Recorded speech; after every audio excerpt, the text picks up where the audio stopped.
Welcome everybody to Tuesday Night. I'm your host MC Toon, and I'm excited for tonight. This is going to be part 2 of a takedown of an analysis of some claims by the greatest liar on earth, the man that has penned this book, Edward Hendrie. Edward Hendrie. Now, if you don't know who Edward Hendrie is, then you're a lucky person. Edward is Edward. Well, he says he's a lawyer. He says that he's been a lawyer for a long time. He's been on other podcasts where it mentions that he went to a specific university, where a Jesuit university where he got his degree, a Catholic school where he got his undergraduate degree. These things typically flirfs cause them to completely discredit any individual. But flirfs, well, they have two standards of evidence, one for things they don't like and one for things they do like. The standard of evidence for things they do like is everything they like gets accepted. And the standard of evidence for things they don't like is everything they don't like gets rejected. That's their standard of evidence. So they will accept a person that got their degree from I'm not saying if it's... I think this is a ridiculous standard of evidence, but they will reject anything that comes from anything ever in any way, even slightly, from a Jesuit source, because the Jesuits are basically the Babylonians and the Jews and the Zionists and the Rothschilds and the French mimes and the Bilderberg group. And basically everybody naughty is the same people. They have no evidence of this. They just say it and they believe it because somebody else said it many times. And so then that becomes their doctrine. That's how it works in the Flurf cult. Somebody says it 5, 6, 7 times from different sources. It's then doctrine. You can't reject it. So anyway, we will be looking at some, he actually did a video. So I covered this a couple weeks ago. So the point is that this guy, I didn't finish. He went to this university. He's been on this other podcast, Texaxis or something podcast that lists these things. Well, if you go to LinkedIn, you look for Edward Hendrie, you can find out there he is, same universities. So confirmed, boom, boom, boom, through this other podcast that he was on. He spoke on this podcast. So, same voice.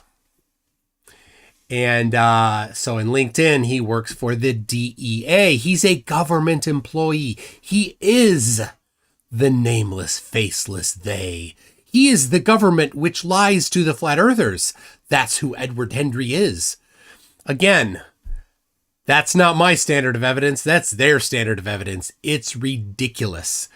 But why would they take him? They should not. They should blanket reject him because he has all of those wrong credentials. Okay, so that's Edward Hendrie. I went into more detail in the previous one if you want to know who he is, and he didn't like that I covered these details. I didn't dox him. If anybody doxed him, it was the previous podcast he was on that gave all of his information about the college that he went to, which then you just go to LinkedIn. Oh, there it is. Whoop-de-doo. So he has done a series of posts on his blog posts claiming where he says that TFE was not legit. He claims it was faked. How does he know? Did he go there and watch the sunset like the standard of evidence that he should employ? Of course not. He looked at the video, and in his incredibly expert opinion, because he's definitely got the background and skill and knowledge of a video CGI creation and identification, right? Now, being a lawyer, of course, a lawyer would be, they'd know about, how you'd want to put together a case. I'd think, right? You'd think they'd know how to put together a case, that maybe they would, just maybe, they would say, well, let's go and we're going to analyze some video to see if it was in fact manufactured by a computer or if it was real footage. What would you do? You would take a person that has absolutely zero background in that topic and listen to their unexpert opinion on it, right? That's what you would do, and you'd bring that to the judge. That'd be the way to win the case. No, that would not be the way to win the case. What you would do is you would go get a video forensics expert, somebody that actually has, you know, decades of experience in the field of video manipulation and editing and manufacture and analysis. That's who you'd get. In fact, he did not get that. He chose as his expert himself. Yes, somebody that has, to my knowledge, exactly zero expertise in that. So anyway, that's what he did. And so this is interesting. He claimed that a video from Jaron was CGI generated. And he claimed it was CGI generated because the clouds in the top of the frame of Jaron's GoPro video were at different angles based on where at different times it was different angles. And I'm like, it was a GoPro camera. GoPro cameras are distorting. They have severe barrel distortion on the top and bottom, on the extremes of the lens. So he did, to his credit, he did declare that he was wrong about that. And I'll show you here, if you give me a second. Browser, there it is.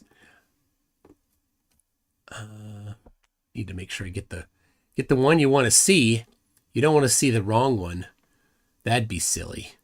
Is that it? Let me make sure that's it. That's not it. Where'd it go? I have all of these. I have all these things prepped, but did I close it? I might have closed it. No, didn't close it, did I? It did. I closed it. Oh, silly me. All right. Where'd it go? Seriously, I don't think I closed it. I didn't think I closed it. But maybe I did. All right. Well, there you go. There you go. Properties for browser. Is that it? There's like that one there. I don't know. Is that it? I have a window, but maybe it's not that one. So, you got all these windows, all these tabs. There it is. Found it. I did not close it. Good for me for not closing it. Okay. I just need to prep it for you because you want to see it. You want to see it in all of its, all of the pixels, not just some of the pixels. You want to see all of the pixels. So, all right, there it is. There is the thing here. Let's see. Let's get. There it is. So here is. It's a little small. I'll zoom in a little bit for you.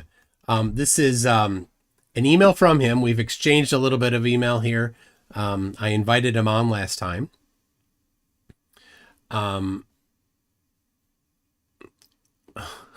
PhD Tony's going to be debating Iron Horse on Modern Day Debate. You see, I won't debate him. He's just too much of a lover of, the mustache guy. Anyway, so speaking of lovers of the mustache guy, Edward Hendrie wrote to me and said, as you know, I originally claimed the change in orientation of the cloud in the sky in Jaron's video is evidence of CGI, which is ridiculous because if it was CGI, it wouldn't have that. That's not how CGI works. He has zero clue. You argued that the change in orientation of clouds in Jaron's video is explained by lens barrel distortion. I examined that issue. I cannot refute what you've said. The clouds could be CGI, but because it can be explained by barrel distortion, I can no longer claim the change in the orientation of the cloud in the Jaron's video proves it was CGI. It never would have. CGI doesn't make that kind of mistake. But anyway, I believe that the CGI was used during TFA, but the behavior of the cloud can be explained by lens barrel distortion. So here's what he's saying. He's saying he doesn't have any evidence that it was CGI. He just believes that it was CGI. Therefore, it is CGI. That's the standard of evidence that this clown uses. Then he has the gall. Please send me the resource link to the videos recorded in Argentina, Antarctica, and Punta Arenas in particular. Please send me the links to the videos of your sunset and sunrises taken in Punta Arenas, particularly the tripod camera video and the drone video of the sunset that you recorded during your video of the sunset. Of course, now it's not my drone video. It was Will's, which I don't know if I have. Will has sent me a few, but I don't know if I have that one. And then number 2, please send me the time-lapse video of the sun recorded by Jaron, not me, in Antarctica. I don't have Jaron's video. Why wouldn't you ask Jaron? Now here's the thing. He had at this time already received my video of the sunset taken on the action cam, the DJI action cam. He had already received it, and he had already done a piss poor garbage analysis of it and lied about it. And so I'm like, well, why would I do anything to go out of my way when you can't analyze the stuff that I've already sent you? How about you get an expert, a video forensics expert, to look at it? You are not the video forensics expert. I'm not going to, help you in that. Well, thank you. I'm going to help you in that because you did it wrong already. So I said, here's my response. I appreciate that you retracted your claims about the clouds and rail distortion. You now claim it's CGI with zero evidence. Yay! Flurf. That's what they do. Essence of Flurf. You have multiple times been incorrect in your claims of CGI. You are not a video forensics or computer graphics CGI. SME. SME is subject matter expert. He is not. He should never be claiming any analysis of CGI because he has a track record of being wrong about it. Edward, your opinion on the matter is never again trustworthy. You have proven that you lack the critical skills to do that. So stop it. Go find somebody that does. All right, so I said you already received the source video of the sun setting in Punta Arenas. You incorrectly analyzed that video as well. I have no reason to send anything else to you since you have proven that you are incapable of analyzing video. You will repeat your previous errors. Correct the errors in that analysis before asking for more videos. Further, I provided the non-looped source. So if you remember last time, linked in the video description, and I posted it on archive.org, the video from Anthony Powell from McMurdo Station, the non-looped, non-edited one, has been provided to him. Did he look it up? Did he do a blog post on it? He has not. When did I send this? When was this interchange? March 30 and 31. So coming up on a month, and he hasn't done that. That's fine, right? There's no time limit that we're expected. But I'm just saying, he hasn't yet done the analysis. He has done a blog post since then, but he didn't analyze and retract his accusations of lies about Anthony Powell. He has not done that yet. Anyway, so I continue.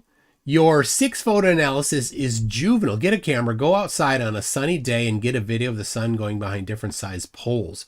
Look at the size of the glare. Look at the glare of the sun obstructed by the pole.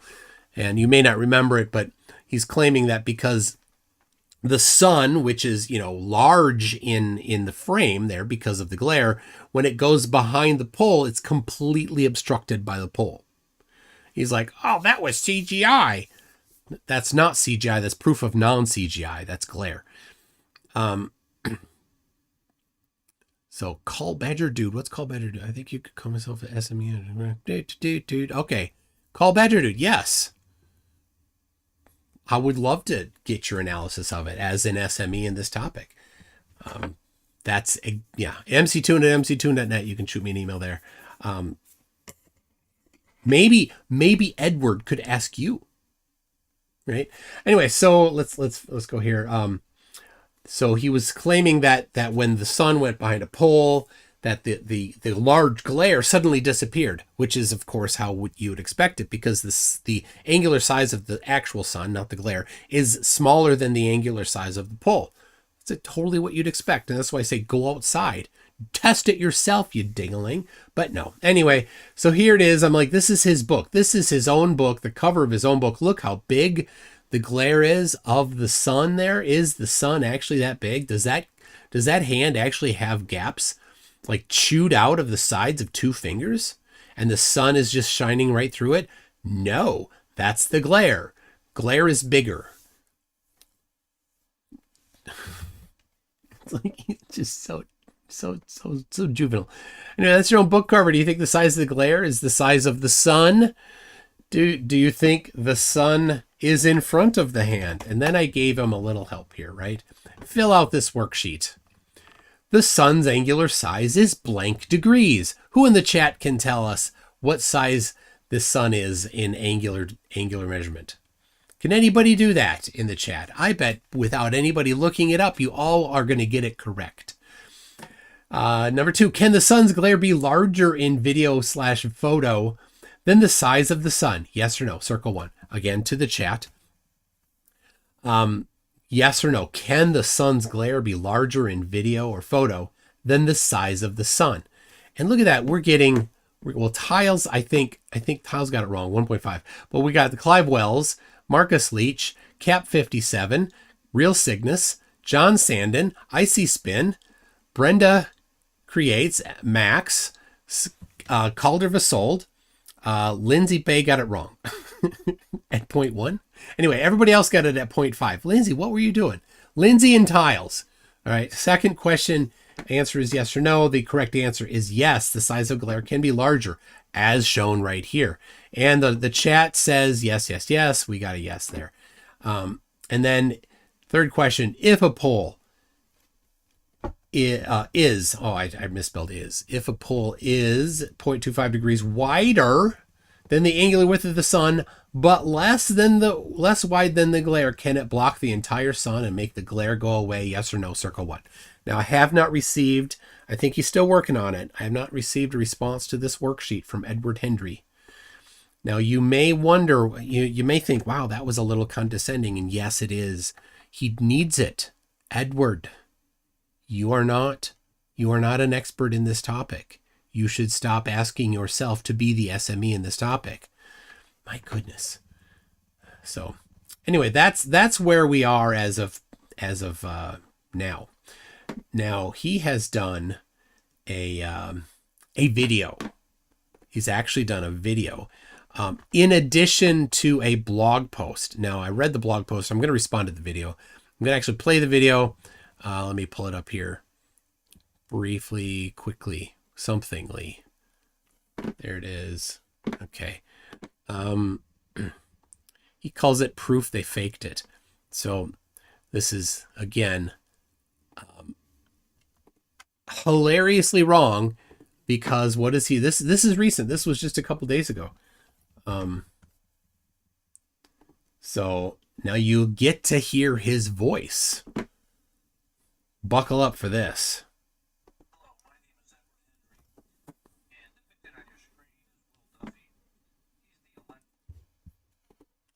Alleged funder. Alleged funder. You don't need to say alleged in front of that, Edward. He funded it, you dingaling.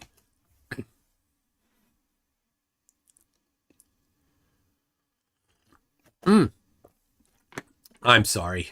I didn't. I'm sorry. But pretend that I didn't have any responses to it yet. Hello, my name is Edward Hendrie, and depicted on your screen is Will Duffy. He's the alleged funder and there you see alleged and leader of the final experiment, which I will prove in this video was a hoax in order to conceal the truth of the flat Earth.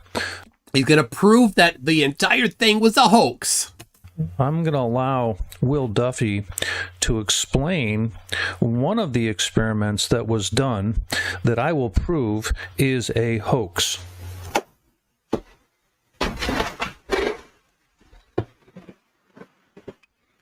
Welcome to the final experiments. The final experiments are a preponderance of evidence against flat Earth. And the final experiments all confirm the globe. These experiments were all conducted in December of 2024 when Wait, I have to interrupt this. This is my Star Trek coffee mug. You can see here, you may have seen it last night. I used it last night when I was with Craig. Right there. You can see there's the transporter room with nobody in it because there's hot coffee in here, and it's they've now transported down to the surface. There you go. You see that? There it is. Kirk and Spock. They're on the surface because there's hot stuff in it. It's coffee is in here. So, all right. All right. It's magic. I'm sure Edward would say that was a CGI because he's an expert. Flat Earthers and 4 Globers went on a journey with me, Will Duffy, to Antarctica. We spent time in Punta Arenas, Chile, which is at the southern tip of South America, before flying to Antarctica. Okay, so just as an aside, when I say Punta Arenas, I don't try to roll the R because I'm speaking in English. And so it's the name of the town, and then I'm just saying the English name for it. And Will says it with, well, he kind of pronounces it, Spanishy. What's the right way? Like, part of it is I'm not going to roll the R correct. I'm going to sound goofy saying it. So it's part of the reason why I got to be honest. I'm not trying to do it because if you've heard me say my Spanish words, I'm no good at Spanish words. In fact, I still have on the, you're going to love this. Max had his birthday a couple days ago, and he did a 24-hour birthday stream, and somebody had asked me to give Max a special birthday video, and so I did, and I gave him a special traditional Uruguayan birthday thing, and I put it. It's on my teleprompter right there, right now.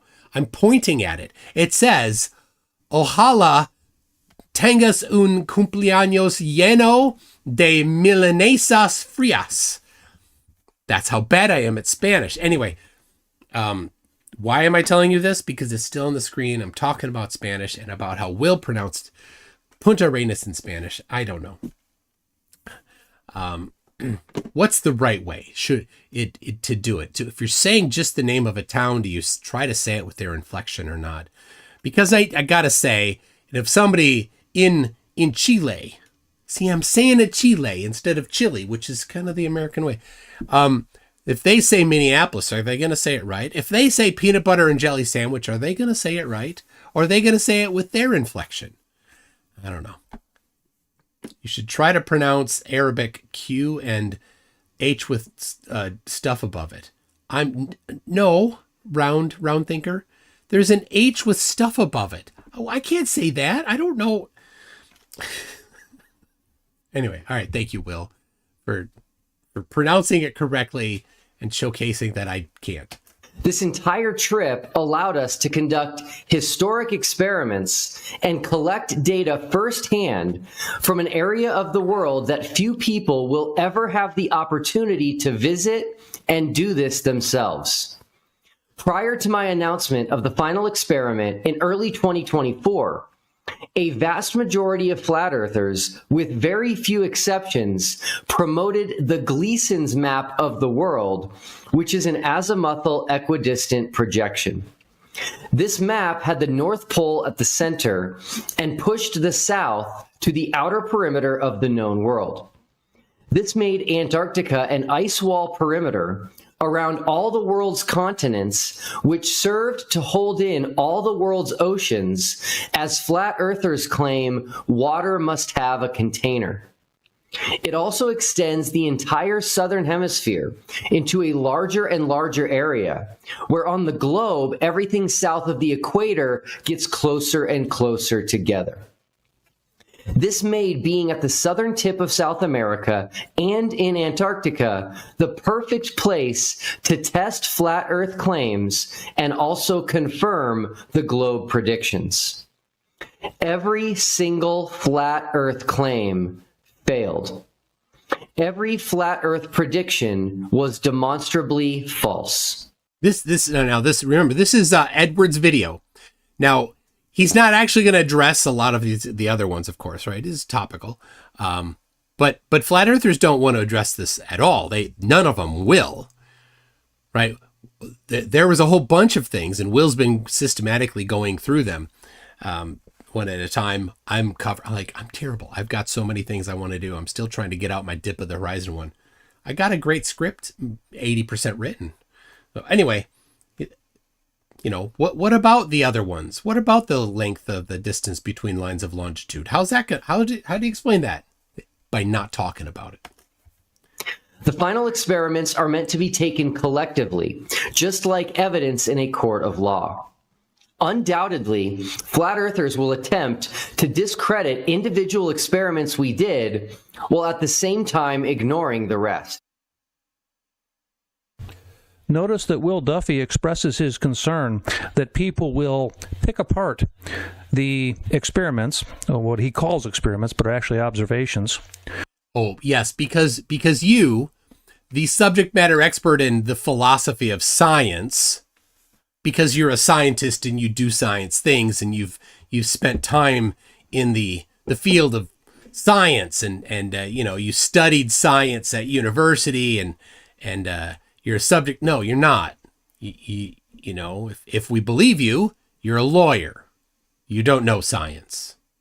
Your opinion on what is and is not science is as useful as I'll get back to you. And show that they're hoaxes individually. He wants to be able to argue that if you show an individual observation to be a hoax, then we still can fall back on the other observations that you haven't yet proven are hoaxes. Now, you got two problems here, of course. Number one, you'd have to show that it's actually a hoax, which of course isn't what he's going to do. Number two, oh, hey puppies. Donkey, come here. Donkey. All right. Dog, when they go to bed, then the dogs get sent in here. Number two, it doesn't mean that every other thing automatically falls off. That's not how it actually works. But he's going to try to make that case. Let's listen to how he's going to make that case. So his argument is, hey, you have to prove they're all hoaxes in order to prove that the final experiment is a hoax. That is not logical, and that is not the standard that one should go by. Oh, it's not. Well, what is the standard, Mr. Standard of Evidence guy? There is a doctrine in the law called falsus in uno, falsus in omnibus. And that means that if you lie about one thing, then you can be taken to be lying about other things as well. Ooh. We got a problem here, Eddie. You see, Eddie, here's the problem. I went to Antarctica. I saw the 24-hour circling sun. Thousands of people do it every year. They've been doing it for more than a century. So when you say that it doesn't exist, you're lying. So Eddie, little Eddie boy, that means that nothing you say ever, by your standard, could ever be trusted. It means that everything that you ever say is not to be trusted. Let's just have you remind us one more time. If you lie about one thing, then you can be taken to be lying about other things as well. There you go. Okay, so Eddie, I can take you, by your standard, I can take you to be lying about other things as well. So everything that you say is a lie if I want it to be a lie. Is that actually how it works? Because then nobody ever could ever once have any evidence in court, because everybody's lied at least once, Eddie. So never, ever, according to Eddie, can you have any witness in court. It doesn't work anymore. It's tough. I don't know how Eddie's going to ever win a court case, because he would never put anybody on the stand and ask them questions, because he knows that every one of them is a lie. Right? Every person has lied at least once. And so there we go. Bam, man, tough, Eddie. Your standard of evidence is completely destroyed everything you've ever done, basically. Anyway, all right, let's get back to here. Let me see here. I'm going to make sure that's not it. That's it. Okay. That's from last night. All right. And so if we can prove that they used CGI in one of their videos to present a hoax. Proof. Now this is coming out of the face hole of a lawyer, a claimed lawyer, an alleged lawyer. Alleged.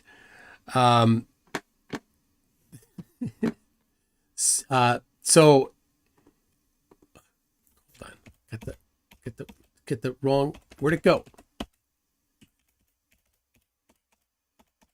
My scene went away. I lost my scene. I don't know how I lost the scene.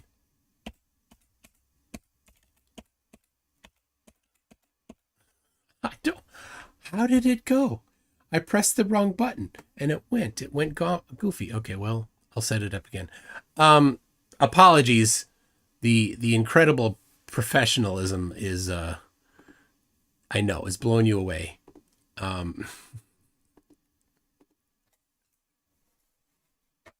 There it is. So, okay, we'll keep listening to, I mean, he's got to prove it, right? That the Earth is a spinning globe, then we can infer from that they use CGI in other videos. Again, that they are also hoaxes. This is something that Will Duffy does not want you to do. But now let's remind ourselves again. Edward claimed prior that Jaren's video was CGI because of the shadows, right here. And I have examined the issue, he says. I cannot refute what you have said. The cloud could be CGI, but because it can be explained by lens barrel distortion, I can no longer claim the change in orientation of the cloud in Jaren's video proves it was CGI. I believe CGI was used, but the behavior of the cloud can be explained by lens barrel distortion. That was his proof. So here is, I'm just reminding you, this guy that is about to try to prove that some video is CGI was wrong in the past about it. He lied about it in the past. And what do you say about that, Edward? If you lie about one thing, then you can be taken to be lying about other things as well. Thank you. Remember, falsus in uno, falsus in omnibus. There we go. Yep. Please be mindful that this information is coming from Will Duffy, Get your tab. who portrays himself as a minister of the gospel, but has a decidedly unchristian view of Scripture. Regarding lying and deception, he thinks it's okay. Okay. We finally get to my conclusion on the matter of lying and deception. Now, this is part 3 or 4 of a 3 or 4 part series on what the Bible says about lying and deception. And Will went over a whole bunch of different examples. Notably, before the Israelites went into Canaan, they sent some people to scout. They were going to get caught, and somebody helped them hide. And when the people that were going to come and get them asked the person at the house, "Hey, are they in there?" She said no. She lied. Right? So was that okay? When the Jew, now Edward won't agree with this because he wanted the Jews in Germany to be as well. But so never mind his opinion on the matter. But other people, you may have an opinion on the matter. When when somebody was, say, hiding some Jews in their attic in Amsterdam, let's say, just hypothetically, and let's say that somebody came to the door and was like, knock, knock, knock, do you got any Jews in there? And they're like, no. Was that wrong? It would be wrong to say, yes, they're in here. That would be wrong. Okay, so that's the whole point of what this is about here, that there are instances where saying things like that is actually the correct thing to do. That's the whole point of it. And Will went through in this series a large number of references from the Bible. I don't have it myself, but I've seen people bring up the spreadsheet that Will put together of all of these different instances. Right? He was incredibly thorough. That's one thing about Will, is that like he'll do the complete list. So anyway, so let's hear. Certainly Edward listened and watched and carefully paid attention to the entire series of sermons, right? No, of course not. And that is this. After carefully looking at both sides of the debate, and after taking a very deep dive into everything I could possibly find in Scripture regarding lying and deception, I have come to the conclusion that neither lying nor deception are inherently immoral. If that wasn't clear, sometimes a lie or deceit are not only necessary, but they are the right thing to do. I totally agree. And here we have,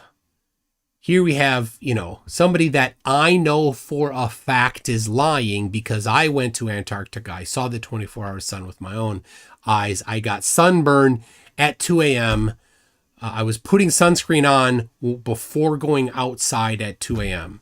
because the sun is so harsh there and my skin was already burnt and hurting. And I knew it was going to hurt more when I went outside. I was there. He was not. I know for a fact that he's lying. Okay. And let's just remind ourselves, what does Edward think about that? If you lie about one thing, then you can be taken to be lying about other things as well. There you go. Anyway, let's see what good old Mr. I've never told a lie. Of course, he couldn't have ever told a lie. Will Duffy lives by that credo. When he was asked by Sean Griffin regarding the final experiment, "Are you part of it?" Duffy responded by lying. He said, "I don't know who's behind it." Now, clearly, he is being presented as the financier and the person leading the final experiment, but when confronted with who was behind it, he claimed he didn't know. When confronted with that deception, he apologized, but then tried to justify the lie and gave an example of how he had lied to his daughter and that somehow benefited her, so that some lies are beneficial. Why did he deny his involvement in the final experiment? Because he knew from the beginning it was a fraud. No, because he knew from the beginning that he had a plan for when he was going to reveal himself. And he didn't want people to know that.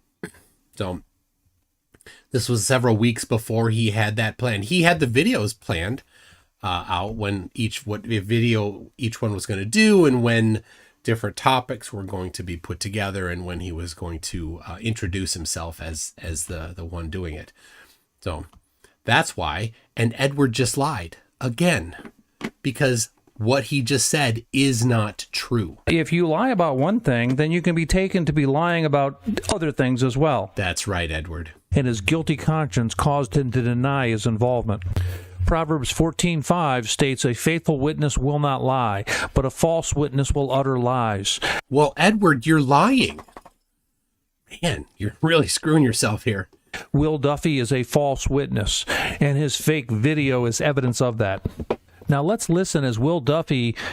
The fake video, which we haven't seen yet. He hasn't proved it yet. He hasn't gotten the subject matter expert in this, right? This video you're watching now was published long after, weeks after, I sent him the video telling Eddie Boy he is not a video forensics SME. He should not be pontificating on it. So what does he do? Well, we will find out. Explains what he tried to show with his fake video. This brings us to sunrise and sunset direction. And we will take a special look at sunrise and sunset direction south of the Tropic of Capricorn. The southern half of Australia and New Zealand are the only main areas of land south of the Tropic of Capricorn, in addition to Antarctica. Being south of the Tropic of Capricorn puts you in a very unique place to test the significant difference between the flat Earth claims and the globes. As you can see in this graphic, the sun's movement over the flat Earth is in a circle that travels between the two tropics. And when the sun reaches its outermost and largest circle over the Tropic of Capricorn, someone south of that tropic would observe the sun to rise in the northeast, and they would observe the sun to set in the northwest. Now, just for what Edward should be doing here to disprove this, if you really wanted to, then yes. Just need to remember to send that email and report the score. Yes. Don't Okay. forget before you go to bed. Okay, thank you. Now we had Ultimate Frisbee game today. I gotta report the scores. So here's the Flatties suck at evidence. They really do. Here's what you would need to do, Edward. You would want to go and find video from somewhere south of the Tropic of Capricorn at the correct time of year. Right now, I know already we are in dangerous territory for flat earthers getting two things right. Getting two things right is super difficult for flat earthers. Correct time of year, correct location. I mean, the flat earthers that tried for months before, and even since then, since we went to Antarctica, of trying to find the sun setting or not setting at different right in Antarctica, they've completely screwed it up every single time. They've found places outside of the Antarctic Circle and showed video of the sun setting. Like, yeah, of course, it's outside the Antarctic Circle. They've gotten videos inside the Antarctic Circle in March showing the sun setting. Well, yes, of course, it's March. It's near the equinox. You totally expect the sun to set. So you need to get two things right, Eddie boy. Two, you need to get the correct location and the correct time of year showing the sun setting that matches this dirt pizza. This one right here. You would need to do what? You need to find the sun rising northeast and the sun setting northwest. That's what you would need to do to debunk it. That's the only way that you could actually possibly debunk it. The problem is, Eddie boy, little Eddie, lying Eddie, so much lies. You don't have that. You could just call somebody down there and say, hey, in December, which way does the sun set? Next December, good friend, good buddy, could you get, just go outside for sunrise or sunset sometime during the month before or after the solstice, right? Somewhere in there, right? There's plenty of days. Go ahead. And then just tell me, which direction did the sun rise or set? That's all you got to do. No. Nope. Can't do it. That's what you would need to do in order to show that we're wrong. But no, Ed, you can't do that. Instead, all you do is, well, what we're about to watch. And they would observe the sun to set in the northwest. But on the globe model, for someone south of the Tropic of Capricorn, the sun would rise to the southeast and set to the southwest. And that is what Will Duffy purported to show. But he did so using computer-generated imagery. Did he? Let's listen as he narrates the setup of the observation and introduces his video. Well, I was able to capture with my drone both a sunrise and a sunset while we were at the southern tip of South America. But for you to fully understand these videos, you must first be familiar with the area we were in. This is a satellite image from Google Maps of the street right outside our hotel. The GPS coordinates are in the lower right corner, so anyone can look this up themselves on Google Maps. Our hotel is located in the upper left corner of the image.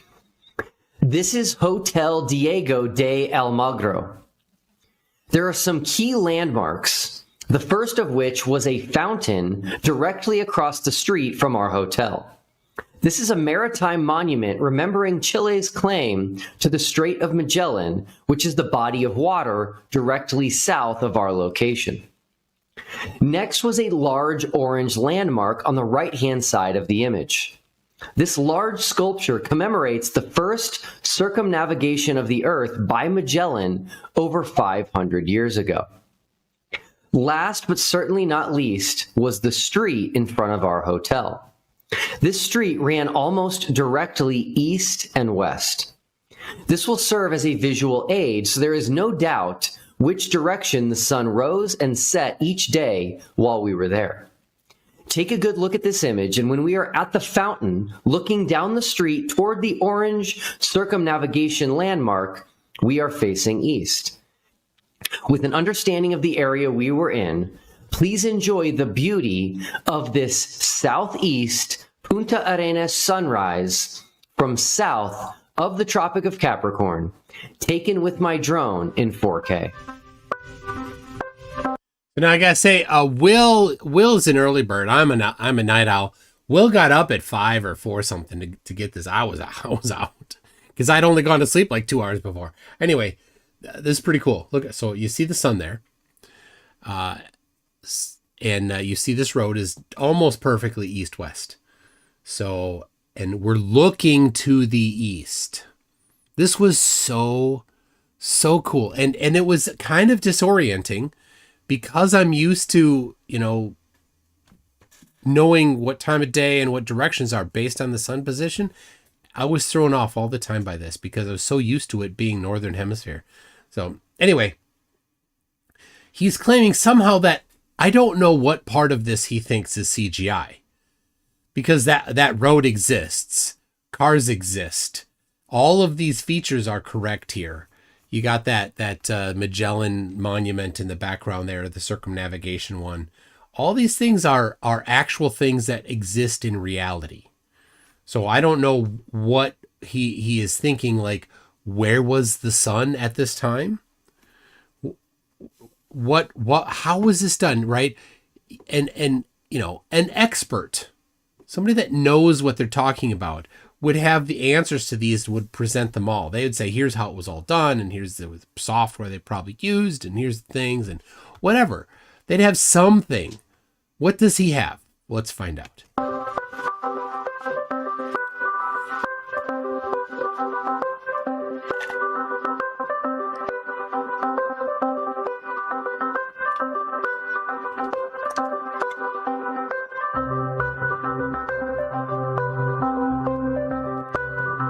Turn it down a little. So,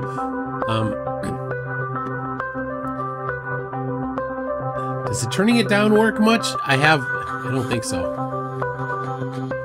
I don't think it does because I have an up compressor going on it. So let's see if Eddie's just playing a lot of this. It's cool. As you clearly saw, the sun came up from the southeast, which is exactly what would happen on a globe and would be impossible on a flat Earth. So another globe prediction confirmed, and another flat Earth prediction was completely false. There you Now, that is an experiment. A testable hypothesis was tested. The globe hypothesis is that the sun will rise south of due east. The flat Earth hypothesis is that the sun will rise north of due east. Very simple thing to test. Very clear. It's not like there's a difference of, a small percentage. the difference in sunrise and sunset angles there is I think more than 90 degrees. It's significantly different from each other.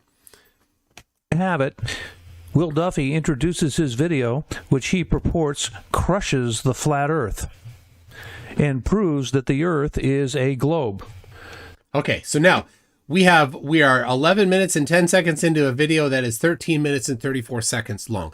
Now, he has not yet begun presenting his proof that the entire thing, that whatever, I don't know, some of it, all of it, I don't know which part of it was CGI. Right? This is where it begins. He's got just over 2 minutes left to present, to prove, using the subject matter expert that he has selected to provide the analysis. You can go back and look at the video and replay it, but what I want you to focus on is the second car that you see driving along the roadway. As that car passes the pole, you will see that the headlights and the front of the car pass in front of the lamppost. However, that lamppost is actually between the camera and the car. And so the front of the car and the headlights should not be passing in front of that lamppost. That happens so quickly in the video, you really have a hard time seeing it. You have to freeze the frame. But once you freeze the frame, it becomes quite apparent that this car is not reality. This car is a computer-generated image. The computer software used to create the vehicle did not render it properly, and consequently it shows the vehicle passing in front of the lamppost when it should be passing behind it. This video purporting to show a southeast rising sun is a CGI hoax.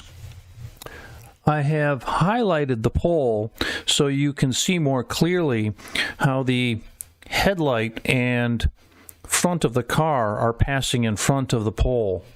But that's not the only portion in the video where there's evidence of computer-generated imagery. All right, so before he goes on to the second part, there's quite a few problems here. And of course, not being knowledgeable in the topic, even in the slightest, his opinion is as useful as a bag of moldy tangerines. Video is compressed by not having a complete image every single frame. So not only that, but it's a series of frames that are also themselves compressed. So essentially, video is you start with a compressed picture, and JPEG is Joint Picture Experts Group. MPEG is Motion Picture Experts Groups, and there's a big overlap in how they do the compression. So it's okay for you to think of it as the first frame of an MPEG video is a JPEG picture that's been compressed. And when you compress things, you take data that the human eye is less likely to see, and you throw it out. You say, well, a whole bunch of pixels right here are a similar color. We're going to treat them all as the same color. And there's a large area of that. So we're just going to say this whole block, right? And we're just going to really save a bunch of space here. But over here, there's some detail. And so we're going to spend a little more data on the detail here. And then now you've got your first frame of the video is compressed. Very rough, very rough. So something called discrete cosine transforms are heavily used in this process. So when people are like, math is fake. Well, then don't ever use JPEG or MPEG. Anyway, so then the second frame isn't yet again another JPEG photo. What they do is they take the second frame and the first frame and they say, well, what's different between them? Let's just record the differences. So if it's a camera, the camera's not moving and the only thing moving in it is a car. Well, all you need to do is show, well, here's the changes in this rectangle of the screen or this area of the screen. Here's the change. Okay. And now you go to the next frame, you say, oh, well, here's the change again. And the next frame, here's the change again. So it's pretty cool because a lot of the time you have something that goes from frame to frame and it's the same thing. It's just in a different spot. So you have a car that goes from here to here to here to here to here, right? And so in a good video compression, you can just say, oh, well, then take everything here and move it to here. Take everything here and move it to here. It's not that simple. It's a little more complicated than that, a bit more going on. So, but the point is that when you've got headlights on a car, like we see here, and it goes from the left side of the screen moving toward the right, the compression says, well, there's a bright area and it moves. It just moves to the right. And then here's the next frame. It moves to the right again. Next frame, it moves to the right again. Now, there's a pole, but the pole's not moving. So what is the compression doing with the pole? It's doing nothing with the pole. And so when you're doing high compression, it's a trade-off. Everything in engineering is a trade-off. So you're trading off space for, quality. And in a video where you've got not a lot of pixels dedicated to it, then you're not going to get, because he's zoomed in a lot. you get a lot of messing around in order to keep that compression high. And YouTube is very aggressive on their compression. And that's why it's when you're looking at YouTube videos and trying to find video artifacts on it, you're not going to be looking at the right source here. You should go to the source if you can. Right now, Edward has ruined his reputation with me and with everybody else because he's just a serial liar and he's incapable of analyzing the video, and he keeps going and having himself be the SME in video. He's not the SME. So if he asks me again, I'm saying, why would I give you any video? Why would I work hard? When I publish it, you can go grab it yourself, and then you can do your wrong analysis on it then, because you're going to do it wrong because you don't care about truth. As useful as wart remover cream on a spot of melanoma. Oh my God. Anyway, so basically what's happening is the headlights are very bright, a huge amount of contrast, and the MPEG compression is saying, move it, move it, move it, move it, move it. And the pole is there, and it smears through the pole because it's MPEG compression. This is normal for MPEG compression. Now, I don't know how he got the video. Did he download the highest quality video that Will had published? I don't know. I don't know how he got it. I know how I get videos when I download them from other channels.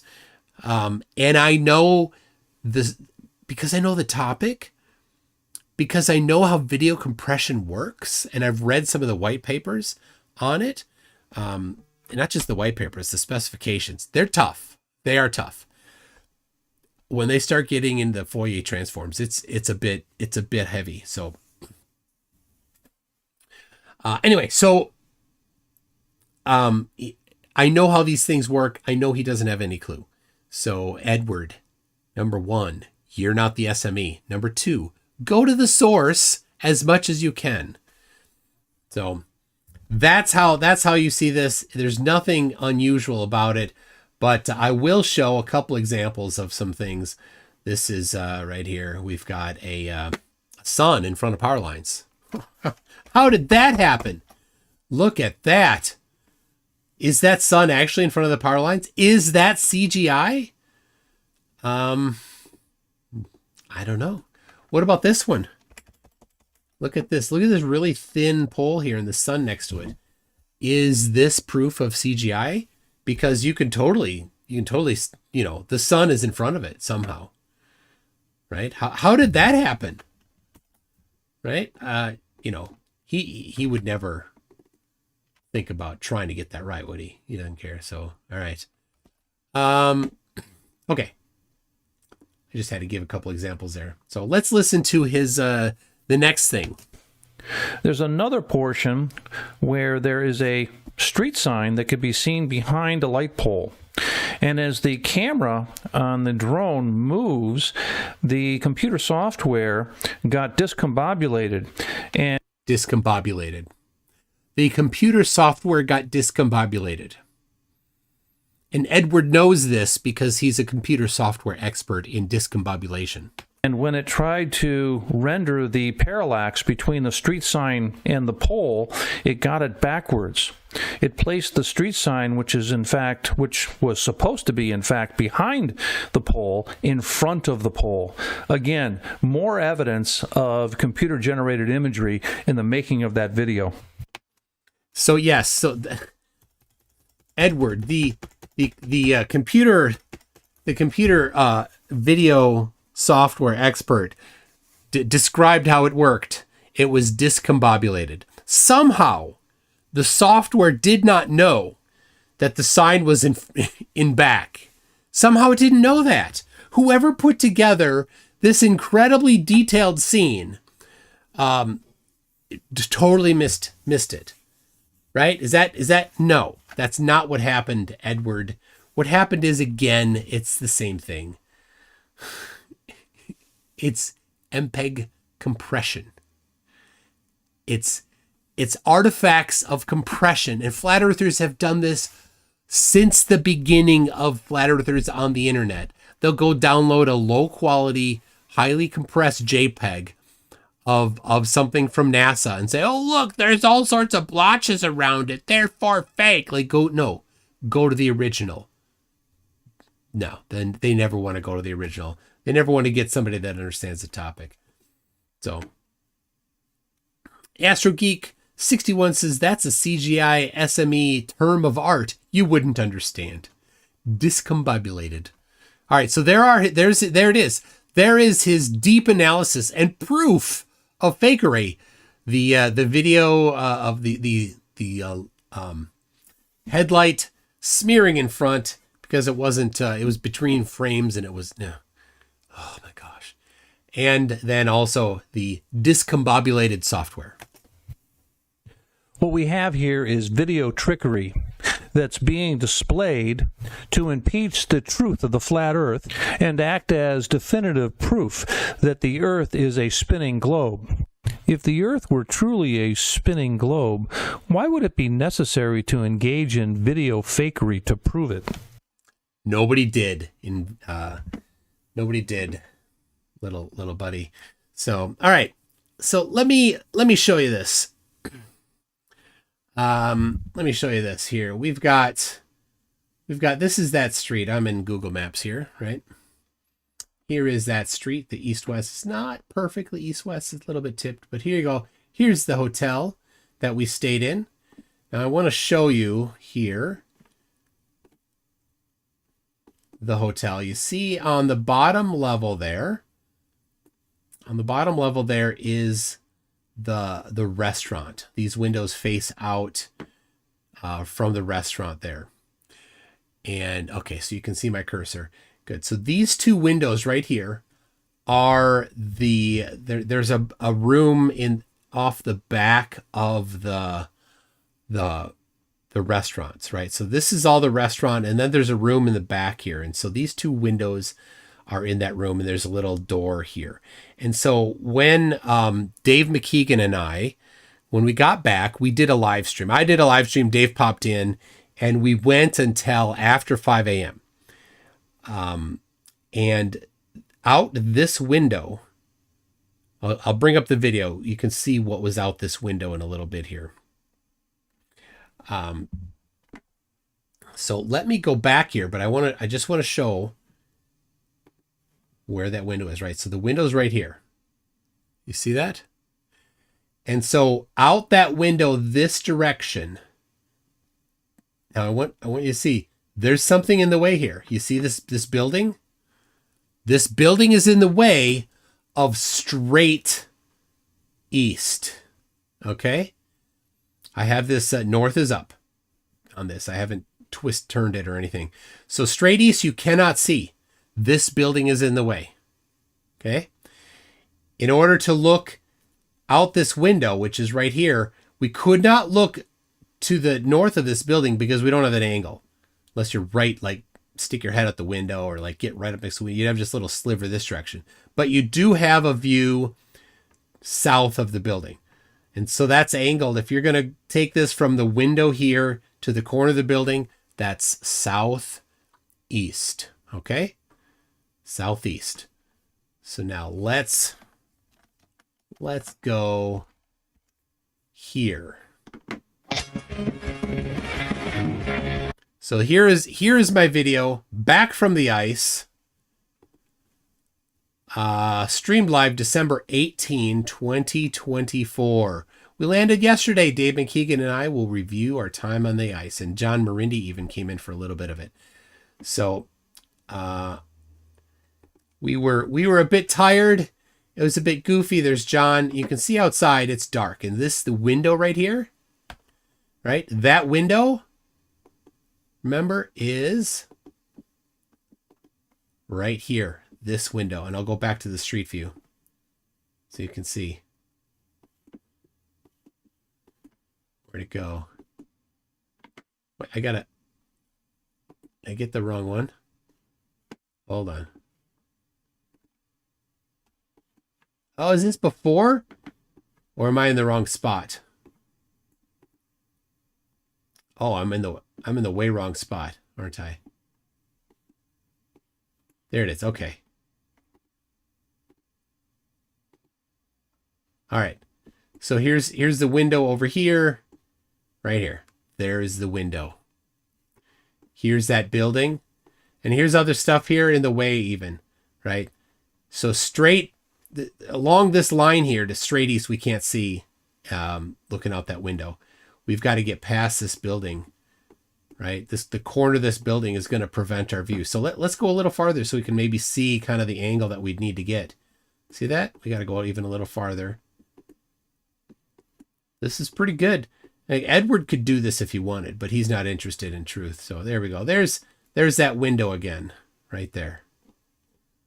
Right there's that window. Okay. So here it is. And this is a video that started, I don't know exactly what time it started.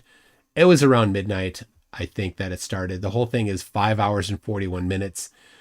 So we'll move on here. It's still dark outside. We got the street lights going there. And look at this. We've got the sun coming up. And we even mention it in the video. There you see the sun coming up. Right outside the video there. Right outside the window. Oh, there. I'm walking to the window and I'm talking about it. Let's see if I say what I say about it. Other stuff in Punta that we'd realised we hadn't done when we first left. Kerrison says, More McToonigan was awesome following your journey. Thank you very much. Yes, it was an incredible journey and we're glad that you guys enjoyed it. And I think over the next couple of weeks, you'll be enjoying it a whole lot more. But, you know, like I say, we've got a lot of decompression to go through first as well. Dave, did anybody get pictures of the sunspots while you were taking pictures of the sun in Antarctica? I want to taste more fleur of tears. So I know I was inundated with sunspot photos. I've not had a proper look through. So there, I'm looking out. What am I? Did I open the window? I was just looking at the sun. The results of them. I've not taken any consideration of the time zone differences because, obviously their time zones are all different to mine.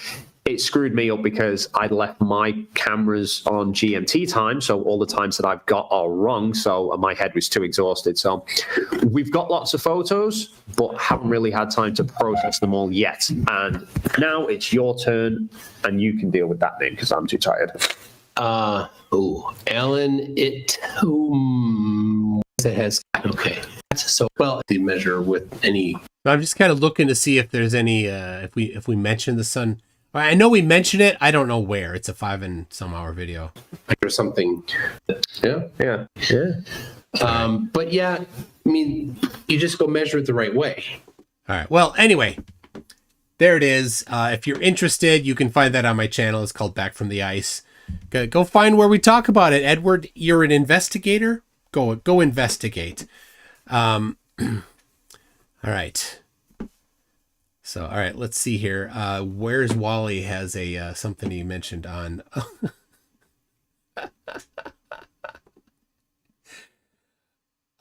Is that a real photo? That's a pretty interesting looking photo, Wally. Is that the one you just linked there? Yeah, there it is. Okay, people, you can go have a look at that if you want. The one that Wally just posted. I don't know if it's I don't know the history of that photo. Anyway, so there's that. But I'm not done. Thank you to Discord. Hold on. I want to get it right. I asked earlier today for some people to give me a little hand on. I found a video. So here's what I did. I went to YouTube. I typed sunrise Punta Arenas, something like that, and December maybe. So, and I found a video. It wasn't this exact one that you're looking at. It was one by the same people. I said, hey, can anybody identify where this is? It's in Punta Arenas. Now, I didn't have a lot of time. We had an ultimate Frisbee game. I had to go coach. I had to get there early because I'm the coach. And so, I'm like, oh, I don't know where this video is, but can anybody find out where it is? Anybody want to give me a little help here?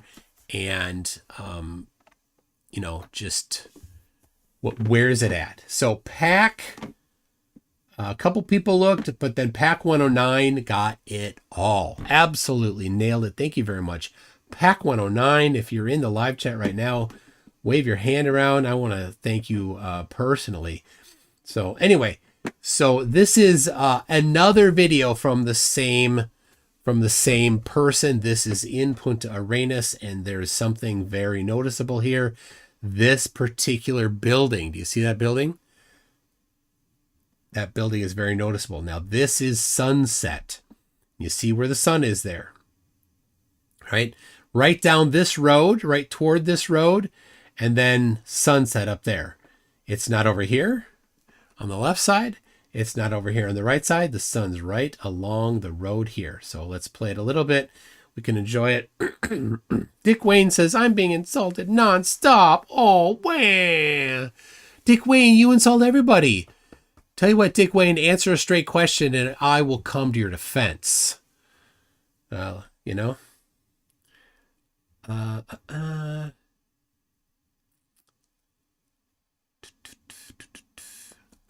Samantha Jane said, hey, I emailed Craig about possibly pretty cheap, stupidly fast broadband and remembered that you'd had problems uploading your Antarctica footing and wondered if it still needed faster upload. I don't have a problem with upload speed. I have a problem with a place that'll store it. Okay, so notice this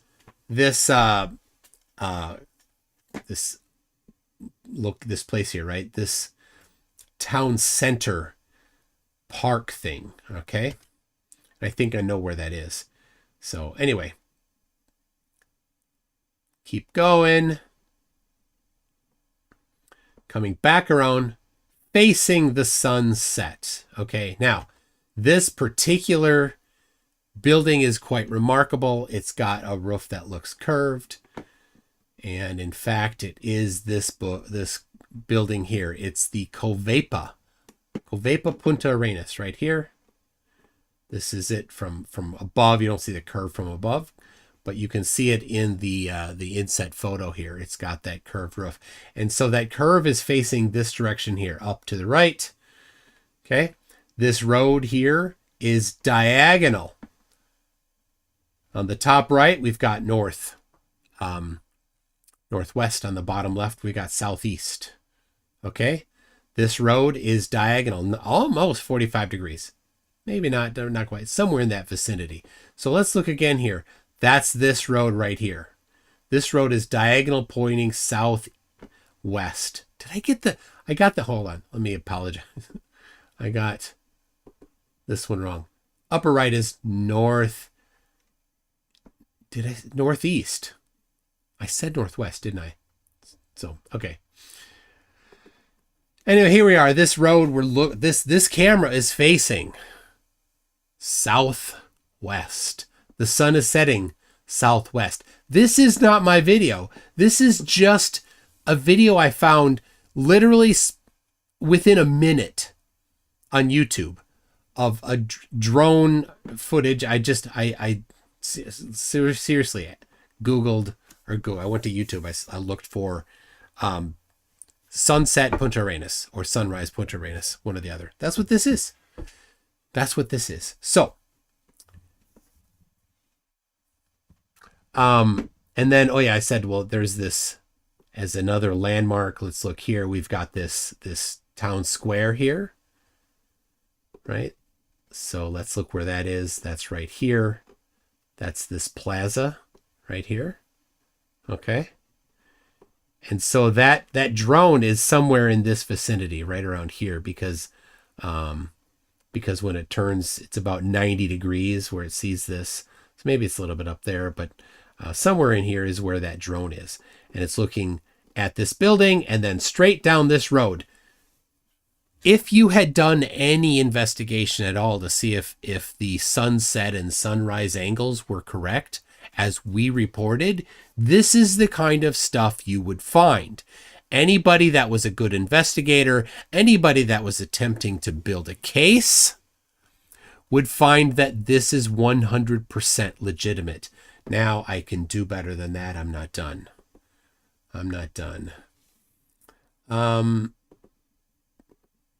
Here you go. Here is a video I posted.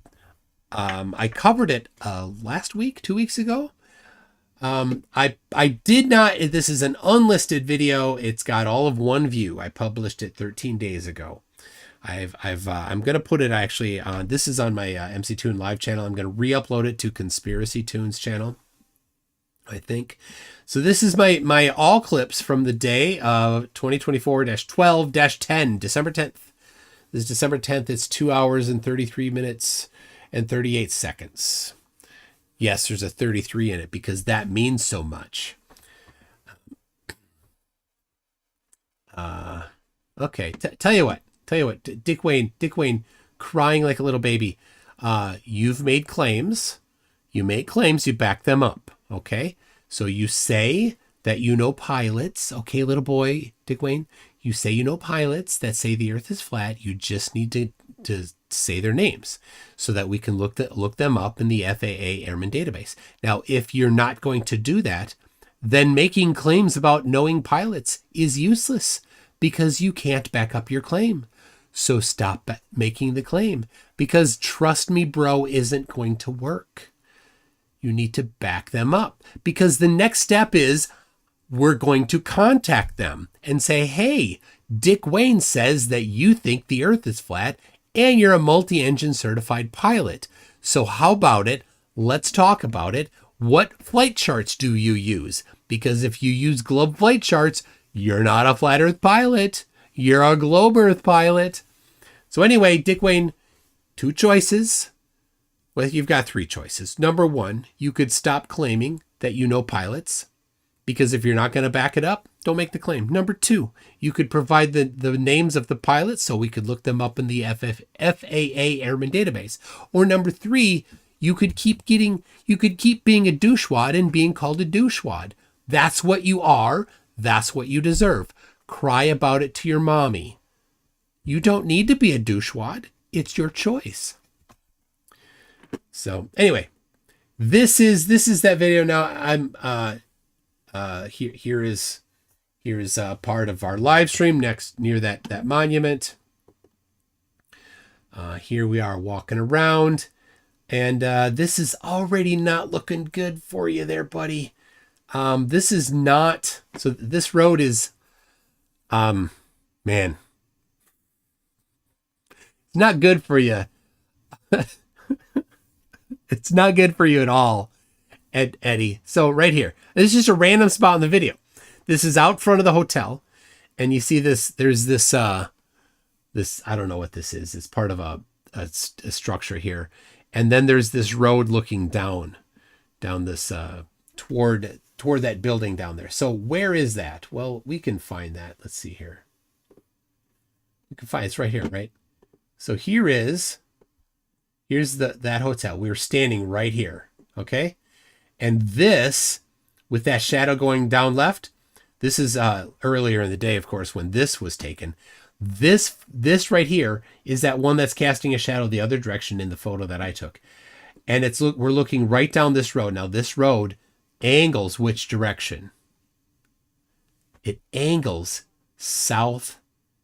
It's the term is west southwest because it's more west than it is south, but it's diagonal. Okay, right here, this road right here. Okay, let's look at. You're gonna love this. That's this road right here. That's this road. It's diagonal southwest, and look at the angle of the shadows. It's matching. It's southwest. The shadows are southwest, or coming from the southwest. They're angling northeast. Already, right here, the sun is already. This is This is like 8 o'clock at night. The sun is already south of due west.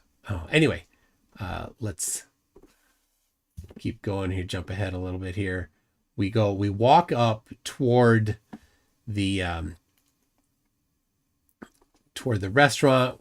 And if you were here a couple weeks ago, remember we talked to this guy who wrote a book. Anyway, so here we are walking back. Now this Edward, pay attention to this right here. Right now we're in shadow. Of course, couldn't be in shadow. The sun couldn't be that low if the earth were flat, but okay, let's pretend that didn't just destroy flat earth. Let's pretend that every single sunset doesn't destroy flat earth just for a second.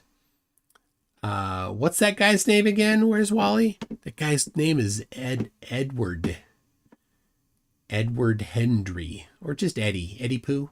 Okay, we're going to jump ahead a little bit. Okay, this particular path right here, right? We're going along this building. Now I want to show you what building we are. It's right along here. That's this building right along here. Sorry, it's been Fortnite with my brothers. Oh, what do we got? More coffee? Yeah. Okay, you can take that one. Thank you. You didn't want to take. She didn't want to take it.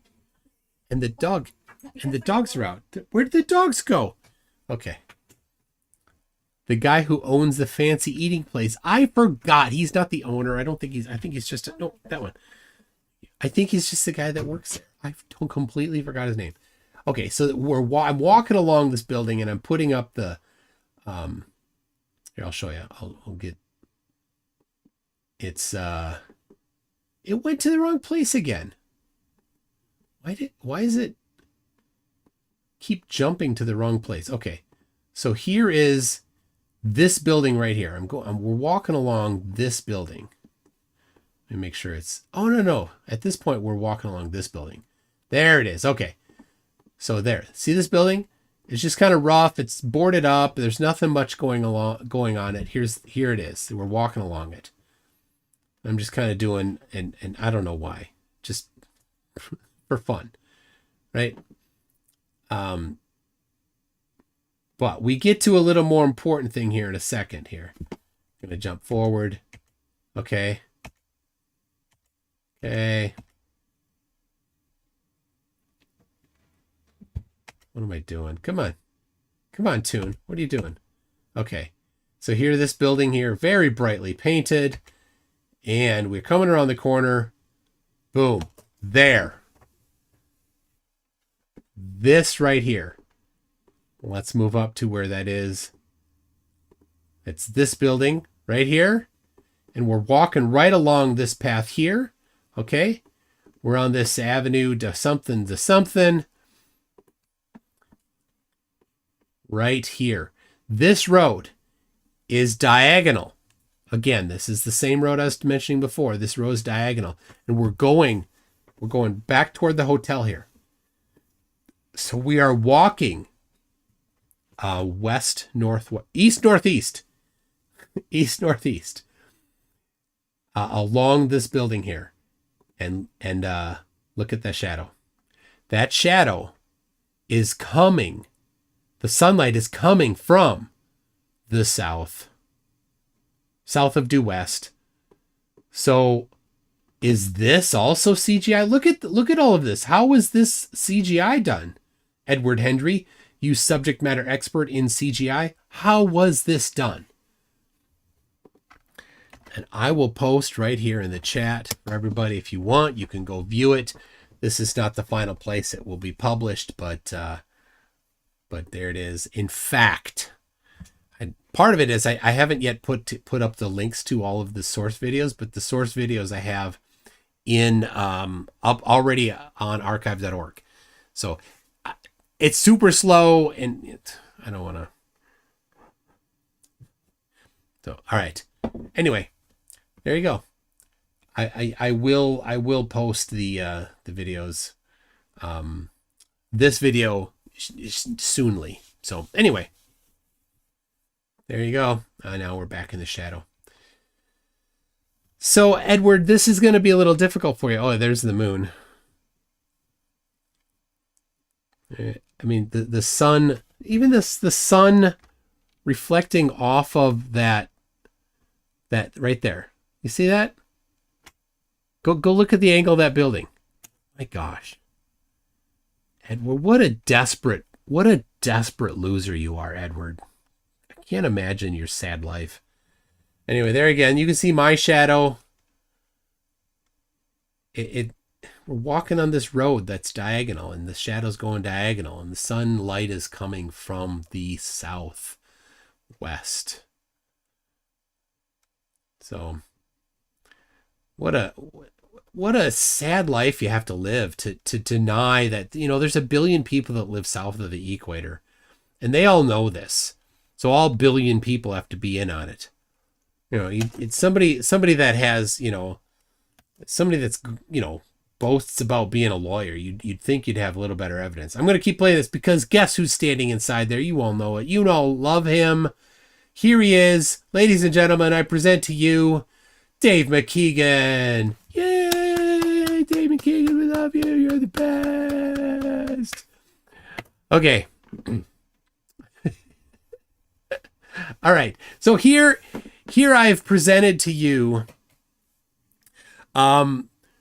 independent video source from some random place on the internet that had a video of Punta Arenas in December of the sun setting to the south. My own video showing shadows pointing in the correct direction where the sunlight is coming from the south. Completely the wrong direction for flat Earth. Absolutely 100% completely wrong direction for flat Earth. And Edward Hendrie, you don't have any analysis of it because you're not a subject matter expert. You don't know a damn thing about the topic. You are not to be trusted. Your own words, you said you had to retract your claim because you don't understand the topic. You are not an expert. Go to an expert. Get actual video of the sun setting the direction that flat Earth requires. That's the actual thing you need.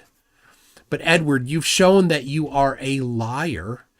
And what do you say about people that lie? If you lie about one thing, then you can be taken to be lying about other things as well. That's right, Edward. You are lying about other things as well. I have nothing but contempt for you, Edward Hendrie. Now, I haven't spent much time reading your trash book here since last time I addressed it.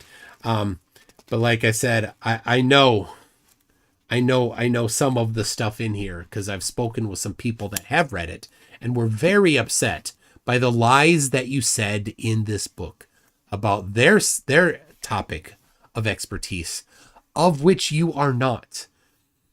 This is a book of you spouting claims about topics you do not understand. That's what this is. Right? You talk about surveying in this book, in the 670 some pages of book. You're not a surveyor. You don't know what surveyors are doing, how they do it, about the methodology, how it's done. Why would you talk about it? and be wrong about it, right? You could just go to a surveyor and figure out the right things, but no, you don't. You're wrong about it. All right, let's find out. Let's find out if Dick Wayne has Dick Wayne posted. Has he done one of the two? Which of the three options has Dick Wayne chosen? Has Dick Wayne chosen to retract his claims of knowing Flurf pilots? Number 2, has he provided the full names so that we may look up the pilots in the FAA Airman database? Or number 3, has he chosen to remain a douchewad? Any responses? Has he remained a douchewad is my guess. I'm guessing he's a douchewad.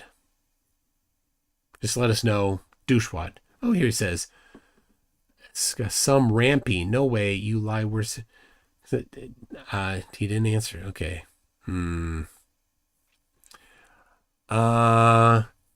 Samantha James says, okay, my cloud backup is 10 terabytes, $50 per year. What's so annoying is I've the solution to all our offsite backup needs, but lack the skills set up to launch a tech startup. Want to start a business? No. I don't think that's... I got a lot of businesses. So, number 3. Just sort of little wolf says, I'm losing faith in Dick. That sounds like a problem that purple pills have solved. Lord Illuminous Pooh says, but science is always changing. No, we learned more and corrected. That's right. That's right. Oh, you know what? I forgot to launch this again. Just a second. Let me launch this again. There you go. Launching. Running. Yay. It's going. Okay. Generally Shadis says Dick Wayne equals Edward Penis Hands. F's all he touches. Yeah, all right. Come on. Dick. Hey, little Dick. Little Dick. Which are you gonna stick with it? I've given names. Moving the goalposts is not very scientific. It's always been about finding their names so that we can contact them. That's what it's always been. Goalposts have never moved. If you're going to claim they're pilots, you need to back it up. No goalposts have moved. If you just say his name is Bart, yeah, that doesn't help. That doesn't, how do we know that it's a Flurf pilot? How can we verify that it's a Flurf pilot?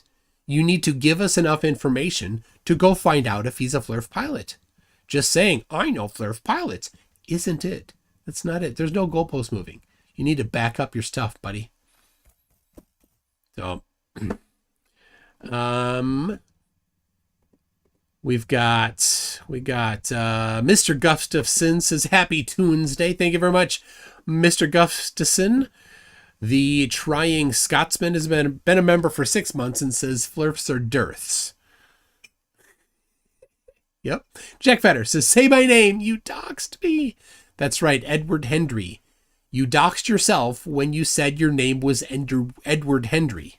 Number 2, you doxed yourself when you said that you were a lawyer. Number 3, your buddy, whatever podcast that you've been on multiple times, doxed you when he identified the colleges that you went to for your undergrad and your law degree. Now, you probably gave him that information. So you doxed yourself to him. Now, I don't know if you gave him permission to publish it or not. I would guess that it was some sort of a CV that you gave to him as here's my credentials, right? So that he may publish them so that it can be more, so that you can be more credible, right? Right. A little bit of appeal to authority, right? Right. If this is the thing, and this goes right to Dick Wayne's, dickery here. If you're going to be making claims about credentials, be ready to back them up. If you're not going to back them up, then don't make those claims. Right. So for reference, when I make claims about my credentials, when people ask me, oh, what is your background? I say, oh, well, I successfully graduated middle school math and science. Therefore, I'm qualified to debunk flat Earth. Right? I don't go into the other education that I've had. I don't need to. I don't need to rely on my authority. So when you're like, I'm a lawyer, okay, well, you should be ready to back it up. Dick Wayne, when you say I know pilots, you should back it up. Dick Wayne, I never said I know flat Earth pilots. How dumb are you? Do you just possess less attention span than a goldfish? Thanks. So what was your claim about pilots then, little Diggy? Like maybe you could just clarify then, because there's a whole bunch of people in the chat are like, but you did claim that. So just, put words to your exact claim, right? And then, be ready for the next questions from people asking for validation of it. Okay. So for example, if I say, I know a pilot that says the Earth is a globe, I can back that up. Wolfie6020, you can go to his channel. I can back that up. Robert Greenlee. His name is Robert Greenlee. He lives in Colorado. You can find that out on his Facebook page. Then you can go to the FAA Airman database and you can find out. Right? Now, he's not a multi-engine certified pilot. But Wolfie is. Wolfie6020. You want to know his name? It's out there. He's mentioned it. In fact, it was mentioned, I think, on when Will interviewed him. So I'm not certain. Anyway, his name's out there if you really want. So, all right, did Dick Wayne clarify?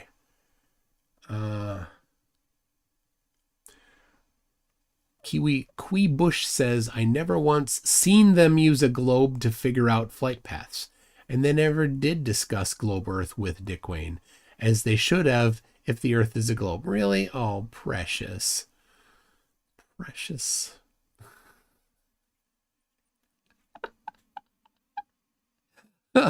Can't read that one. Okay, here we go. Dick Wayne says, I fueled aircraft, helicopter, and fixed wings. I have spoken with many pilots. I always brought up how stupid the idea of Earth being a space pair. They found me quite likable. Wow. Okay. Is that fine? Back off on your claim. That was number one. Good. Okay. You clarified it. You don't know any flat Earth pilots, but there were people that liked you. I'm so happy for you, Dick Wayne. Your life is now complete. Awesome. Now, do you have any evidence that the Earth is flat? For example, do you have any flight paths, flight charts? How about that? Flight charts that use flat Earth. I know you don't. We all know you don't. I've got flight charts up on the wall here. You can see the edges of them. Let me get, I can do better than that even. There it is. There they are right here. These flight charts. I've got these flight charts. They're Lambert conformal conic projections. These are the paper charts that pilots used until everything went digital, right? And now some pilots still need to have paper copies of flight charts. The operational navigational charts that these are, they don't use these particular ones anymore. They use jet navigational charts and JNC. So these are ONC. FAA has printed paper sectional charts that you can get. They're very similar. They're a different scale. These are, I think, 1 to 250,000, and those are 1 to 500,000, or the other way around. The other way around. Anyway, they are also Lambert conformal conic projections. What does that mean, Dick Wayne? If you don't know what that means, you're not tall enough to ride. All right. Okay. Now back to just to you, Dick. Do you have any evidence for flat Earth? For flat Earth, right? Matching the same standard of evidence that you use when evaluating evidence for the globe, right? that kind of stuff. So Max says I have a host video of what they use now for navigation on planes. A host video? So yeah, so now they use I'll grab this here. So now it's a lot of navigation is just done on iPads. Because they're portable and they're easy to bring around. It's all digital. So there you go. So here we have Captain Charlie 330. Here's what they actually use for navigation. There you go. Oh, it's a globe. So anyway, a short video, not a host video. There you go. That's what they use for navigation. Now this is the thing. If you look at the distances that the globe says, and you look at the distances of actual flights, they match. Man. Sword Edge 44 says, would you like a Dick fan club t-shirt? I'm sure we can company you one, since your chat is where we get to love the glorious Dick, right? DP debunks. Oh my gosh. Oh, hey, Dave McKeegan's here. We were just talking about you. He says, Dave McKeegan says, good morning, MC Vote Rigger, the true top left winner. Well, yes, that whole vote was absolutely rigged. Can't believe it. So angry about it. It was rigged. All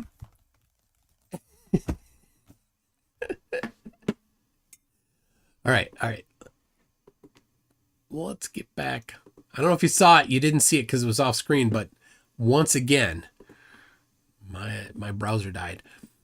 It's been doing that. Okay, Jack Fitter says, say my name, you dox me. Got that. Lord Illuminous Poo says, the 3-body problem only occurs.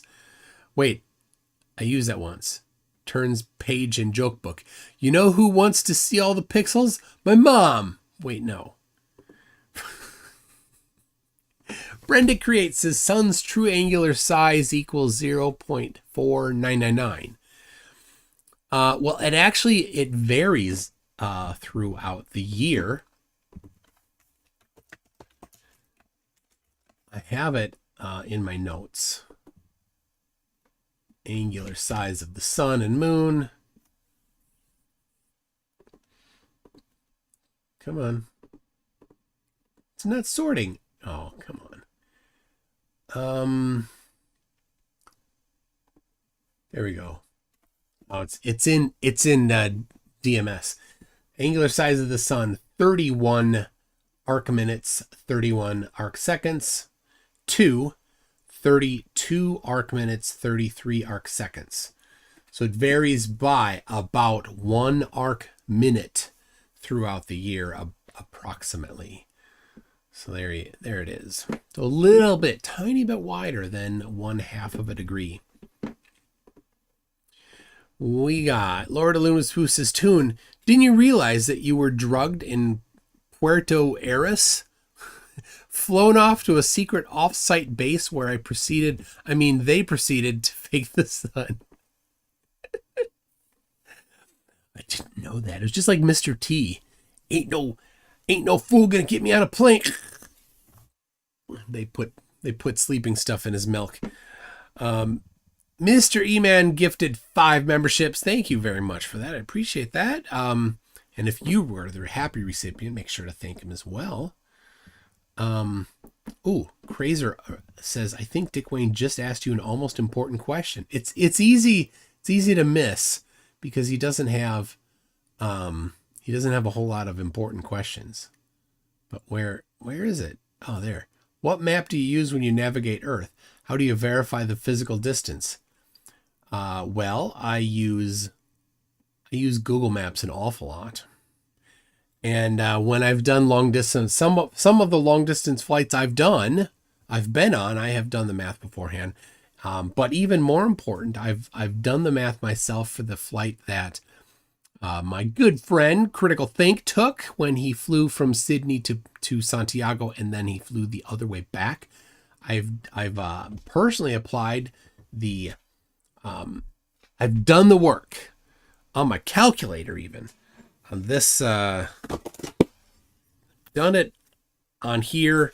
I've also written software. I've got a little Python program I wrote to compute the distances between points using the Haversine formula, and to compute the distances between points using the polar distance formula, which is just a polar coordinates transformed version of the Pythagorean theorem.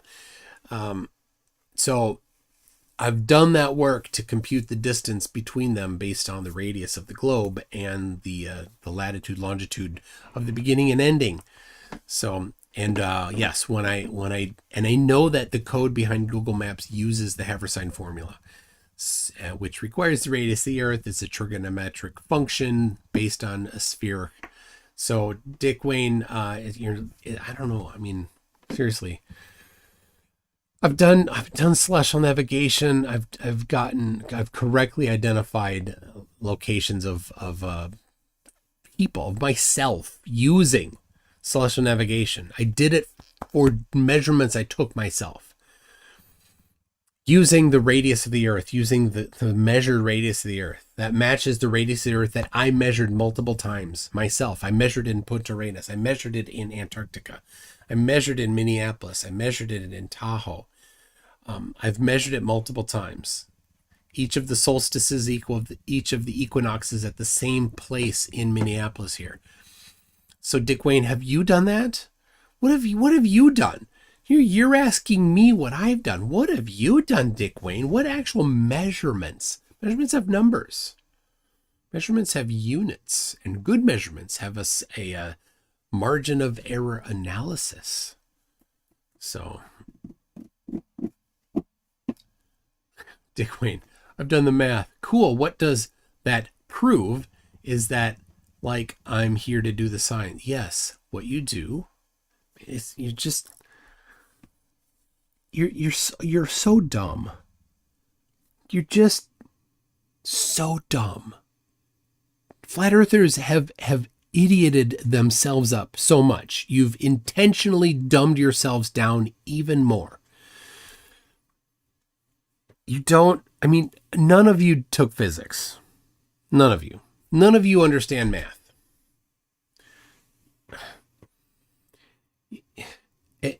None of you have on your own done a science experiment that probably, with few exceptions, and so Dick Wayne, you're no exception. The last science you did was the last mandatory science class you took in high school, and you struggled to pass it. You didn't do it well. It was probably chemistry. And seriously, in chemistry, before that was biology.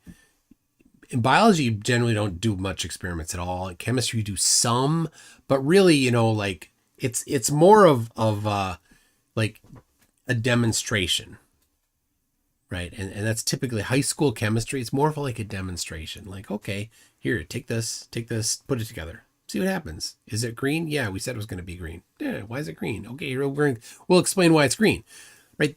That's just confirming the claims. That's not quite, you could call it an experiment, but an experiment is you figure something out, you make a prediction based on that, and it involves math much of the time, not always. What a dick. Can you define math, please? Eat yourself. Go eat a pile of yourselves.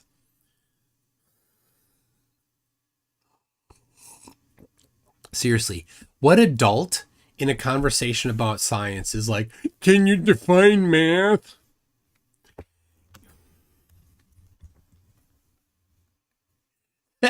That's like, you can't argue. You don't have anything. So you're like, can you define math? That's what you've got.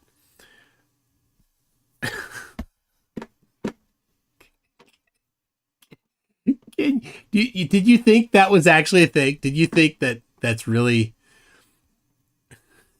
it's fine to question things, but you guys are not real investigators. You guys just believe any stupid you see on YouTube that has been easily debunked. That's you, Dick Wade. That's you. You don't understand this process at all. You've never actually done science. You've never done it. You don't know how science is done. 100% of you, what you think you understand about science, came from some flat earther that never did science themselves. Who came from a different flat earther who never did science for themselves? Who came from a different flat earther who never did science for himself, and his name is Oakley. Oh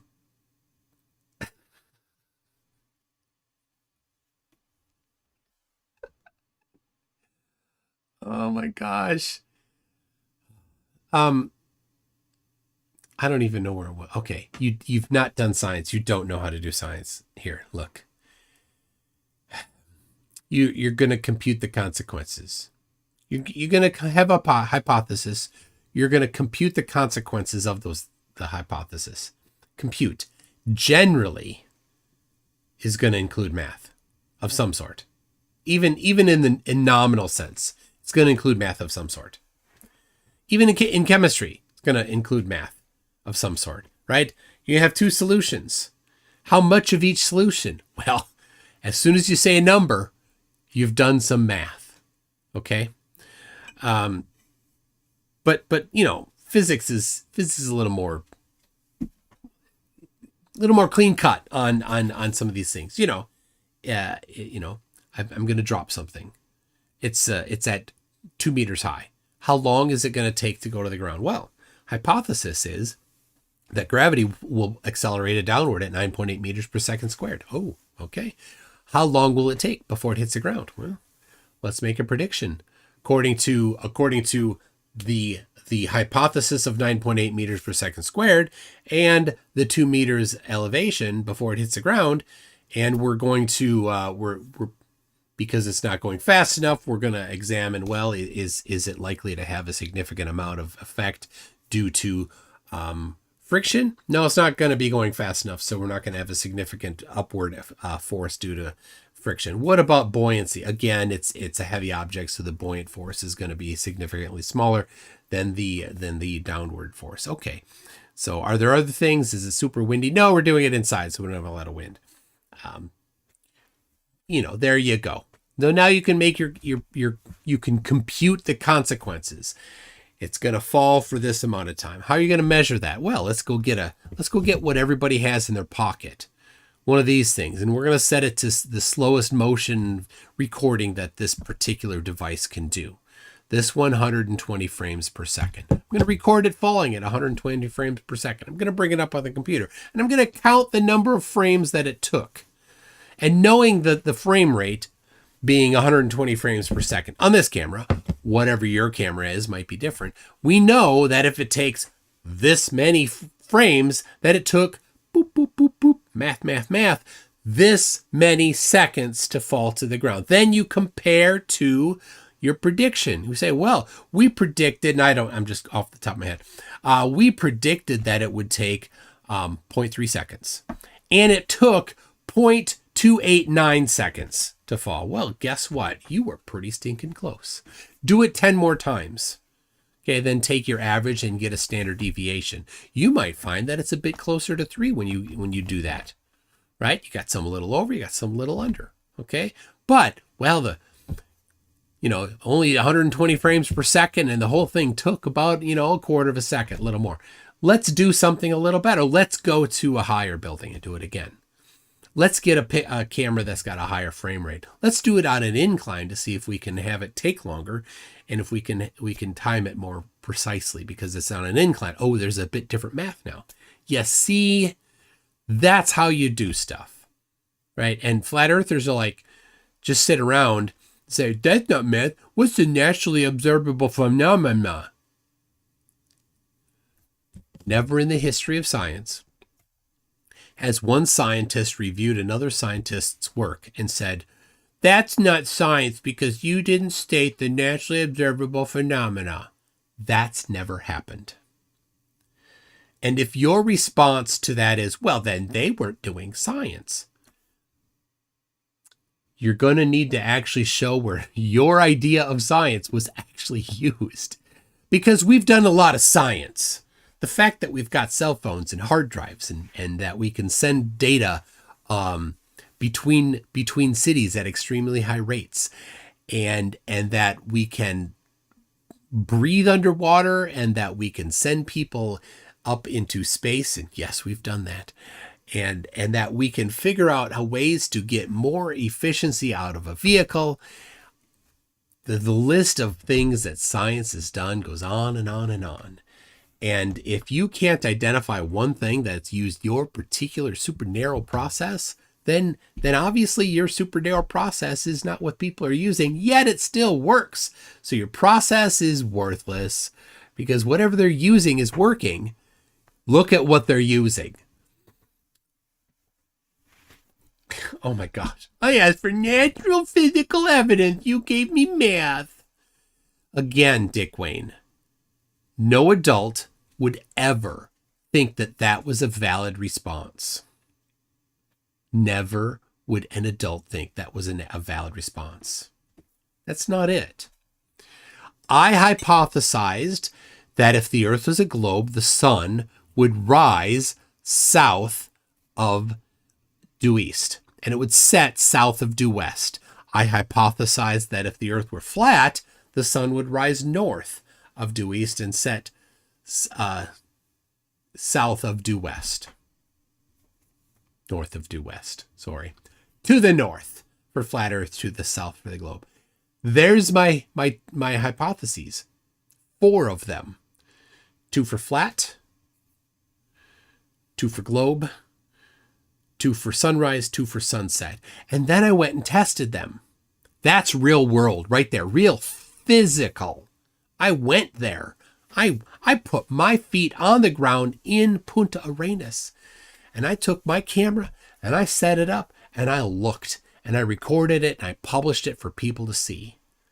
And the sun did what I predicted the globe would, that matches the globe, and it contradicted flat Earth. That's real physical evidence, Dick Wayne. What did you do? You sat home and went, nuh-uh. What a loser. What a loser you are. To sit there armchair quarterbacking. You didn't go there.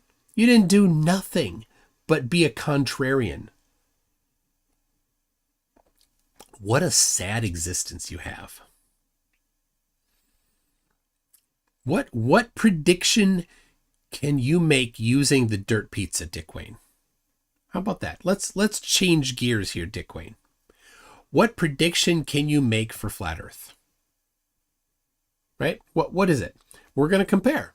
You tell me what prediction you can make. Yes, that's it. Well, that word isn't actually in contrarian, Jared, but okay. All right. While you're thinking of it, Dick Wayne. So the thing is, if you've never made a prediction and then tested it, use it for flat Earth, you haven't even tested flat Earth. You've blindly believed it. MK Ultra says, as if quote mining is moral. Of course, quote mining is not moral. Quote mining is lying. And, well, little Eddie is lying about that. And what does Eddie say about lying? If you lie about one thing, then you can be taken to be lying about other things as well. Oh, my goodness. Monkey Cat Pat Pat says, how much does a Tim Conway? About 185 pounds. Cheers. Really? Is he Tim Conway? Tim Tully says, would a Jesuit sister be a real penguin? What?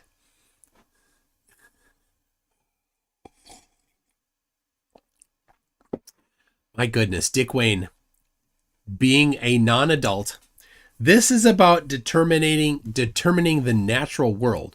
What science would be best used for this quest for knowledge? The natural science? Can you even name them? The natural sciences. Can you even name them? This is not how an adult participates in a conversation, Dick Wayne. This is how somebody who knows they don't have evidence obfuscates away from addressing the evidence. This is you being a you. Your first name. Your first name is what you are. eat a bag of you. Darkstar 4400 says, personally, I prefer my videos combobulated. Thank you. Yes, you don't want them discombobulated. Whatever that means, subject matter expert Eddie. Again, Darkstar 4400 says, is Dick Wayne really Bruce Grayson?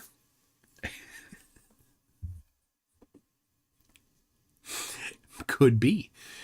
MK Ultra says, by day he's Dick Wayne, but at night he's a Flat Earth superhero. Dick Man. All right, come on, Dick Man. Do you have any hypotheses that you can make, any predictions you can make using Flat Earth? Stop obfuscating away from it. Just jump right into it.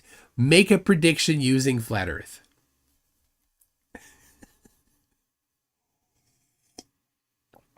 Calder Vasold, I don't know if I've probably said it, but I generally don't say that phrase. I generally don't. Dick says, it's probing time, says, Dick says he's fueled planes. I wonder how he calculated bills, etc. Oh, that's right. He trusts the pump to calculate it for him, but math do not do the work. Yeah.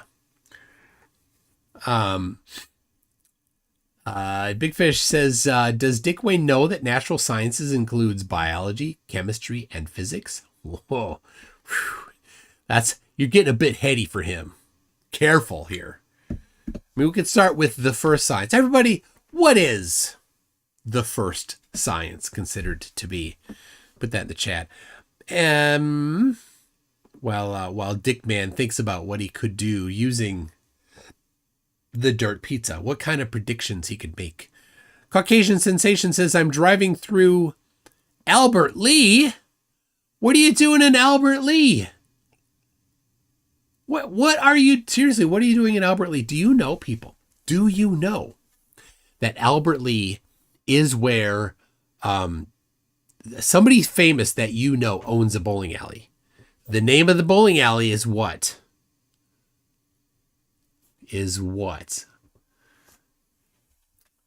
All right. While you answer, what's the name of the bowling alley in Albert Lee that a famous person owns? We've got the answer to what is the first science. Peter Markley is the first to answer it with astronomy. We've got Steel City JW is mocking by saying define science.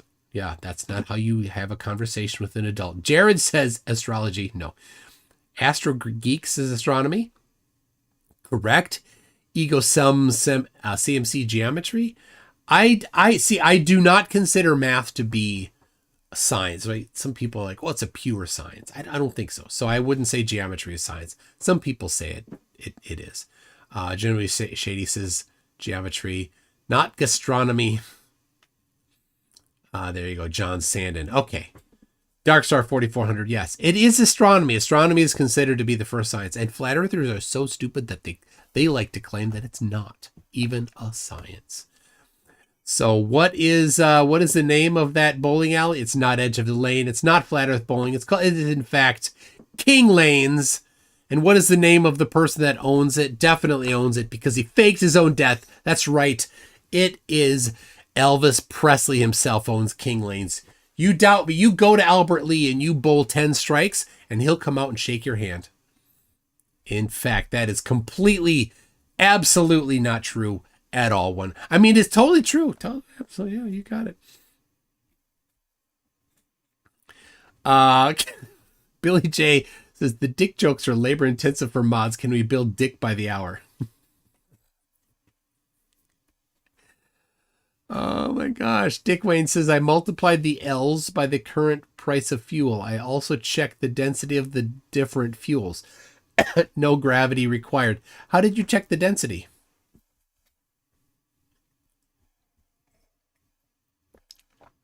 How did you check the density? Now, there are ways to check it.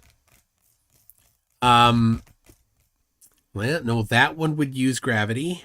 That one would use gravity. How did you check the density of the fuel without using gravity. So one way would be to take a known a known volume, right? So let's take a cubic decimeter. A cubic decimeter. A cubic decameter would be pretty big. A cubic decimeter of fuel. Okay, a container that's that volume, right? And then you put it on a scale and you tear the scale, and then you fill it with fill it to the 1 cubic deciliter line, and you say, oh, look, here is its weight. It has this weight. Well, the problem is that relies on gravity. So you didn't use that, right? Okay, so let's not use that. Let's use a device that has, and I know that they use for different liquids for determining the density. You have a tube that has multiple colored plastic beads in it of some sort, right? And then some of them float and some of them sink, and that tells you the density of that liquid. But the reason why they float and sink is because, oopsie, that's because of gravity too. Oopsie. So that wasn't it. That wasn't it. How did you test the density? How did you measure the density of the fuel without using gravity? I'm at a loss as to how you did it.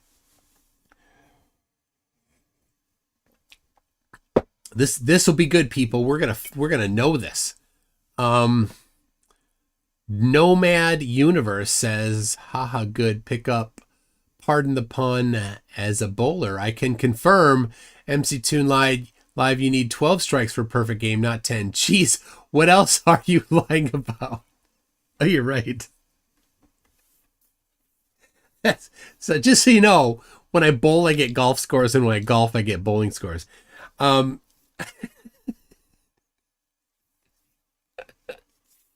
I'm waiting for it. Dick Wayne, how did you measure it without using gravity? I gotta know.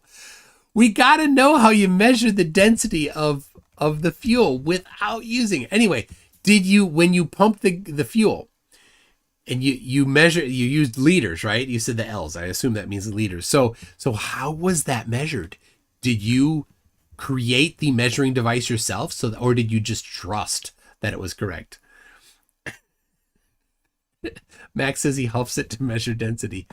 I gotta know. We gotta know. These kind of questions have to be answered. Mr. E-Man says, I used to measure the specific density of the electrolyte flooded lead acid batteries using a hydrometer or a hydrometer. There you go.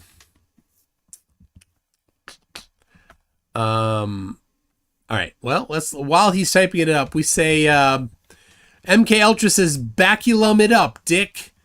What? Baculum? I don't know what baculum is. MK Ultra, I have no idea what you're talking about. Baculum. Is this anatomy? I hope it's not anatomy. Please don't be anatomy. Master Kalik said, every 5 minutes you must give us the crybaby Fleur voice. Okay. Everybody, we have the answer. Dick Wayne, to remind you all, Dick Wayne declared that he measured the density of fuel without using gravity. I asked, how do you do it? And I gave 2 different ways that I know is possible to measure the density, but both of them use gravity. So we now have the answer. We now have it. Ready? With physical tools and measurements, then yes, I would have to do the math. The fuel has a specific density. I would take temperature measurements of the fuel. Okay, but how did you get the density? You know the temperature, but how did you get the density? How do you... Dick Wayne. Now, yes, you can, knowing the temperature of the fuel and get the density, but that requires a previous measurement of density at that particular temperature using some other method. How was that done without using gravity? Because if somebody used a cubic deciliter of fuel, measured its temperature, and then measured its weight, well, they used gravity. Or if they did the same thing by using, that tube that's got multiple colored beads in it of some sort. Again, it's relying on the downward acceleration of gravity. And I mean, that's not looking good for you there, buddy. It's not looking good. Yes, Steel City did these tools, do they go to a different school in Canada?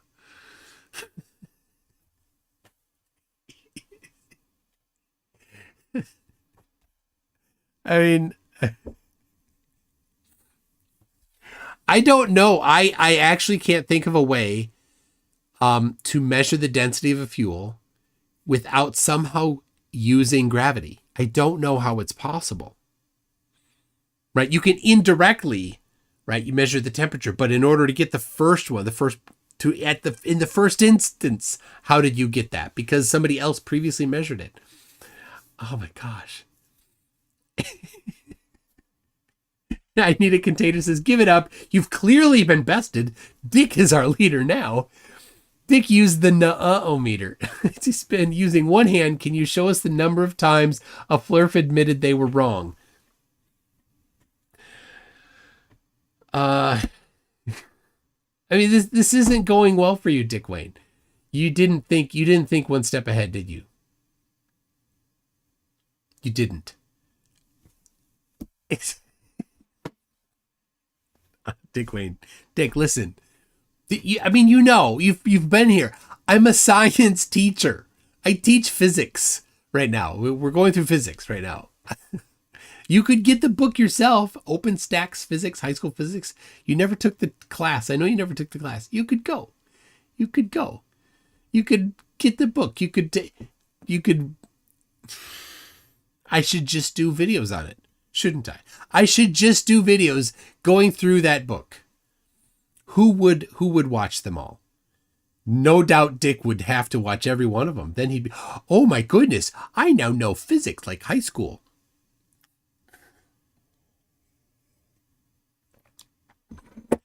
All right. Darkstar 4400 says, to paraphrase Alfred Pennyworth, some men you can't reason with. Some men just want to watch the world flat.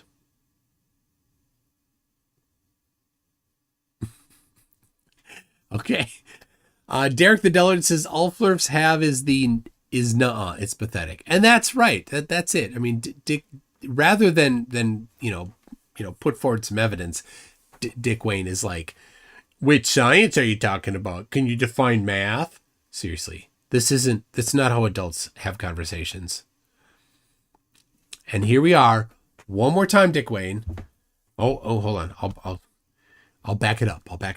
He says, here's how he measured it, everybody. Be ready. The density is known. It has been physically tested many times. You show me where gravity is calculated into the density. Teach me that science.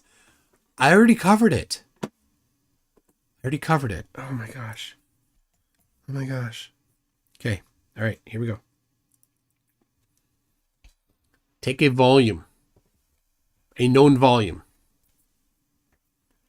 Take a cubic deciliter. Okay.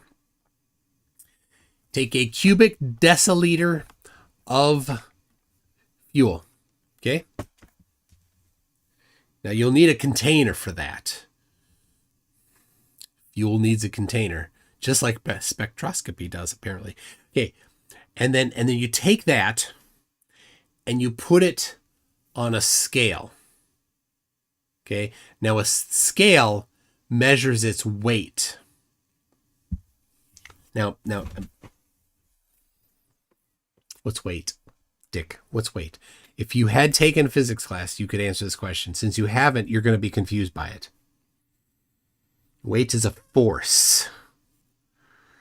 Gravity acts as an acceleration on objects.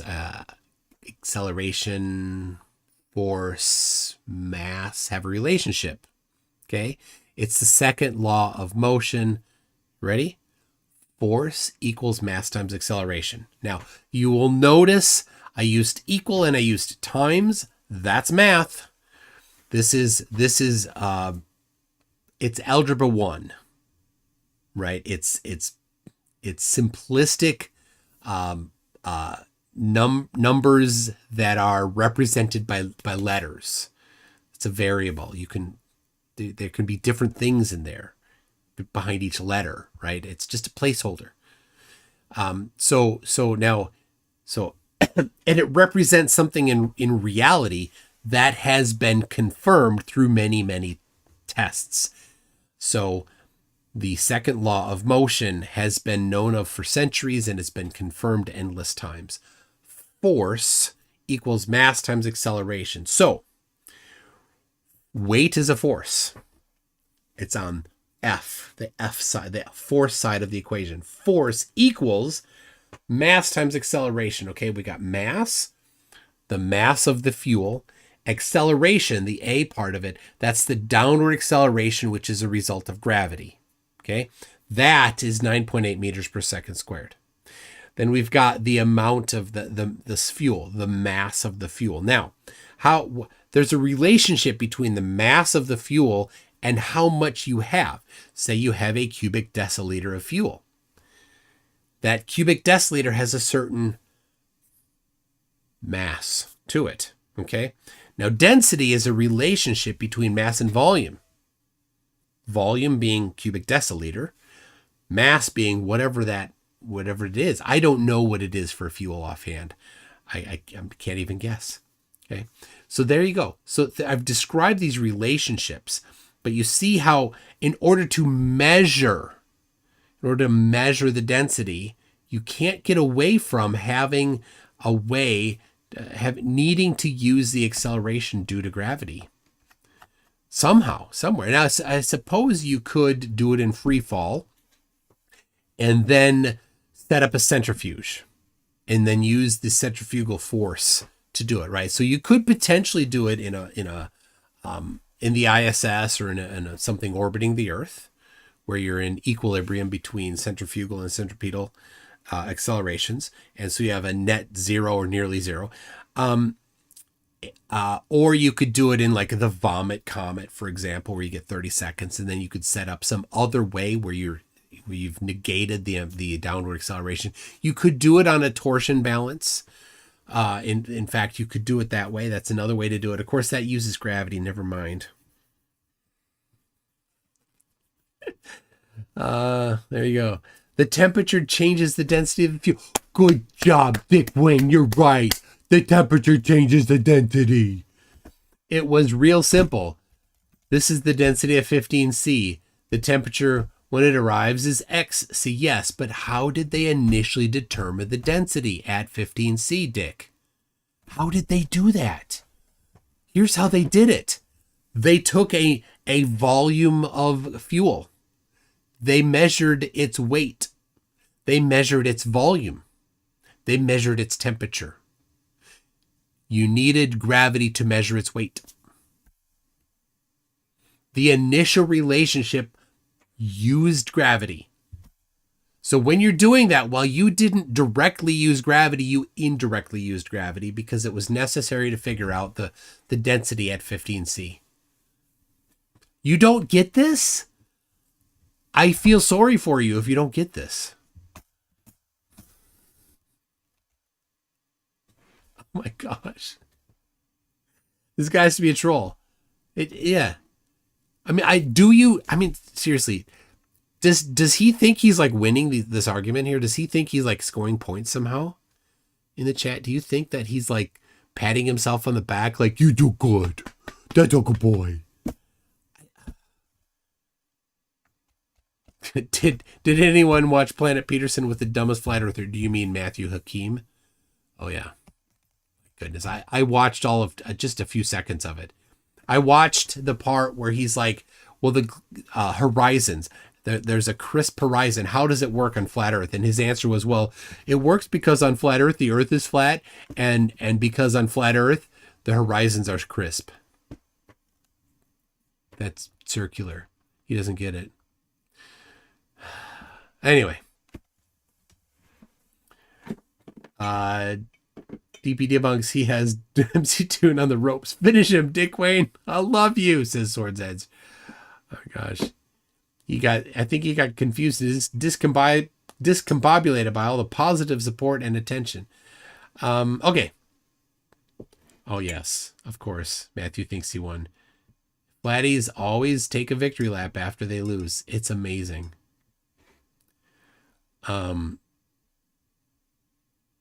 Okay. Well, it is right here. Oh, here.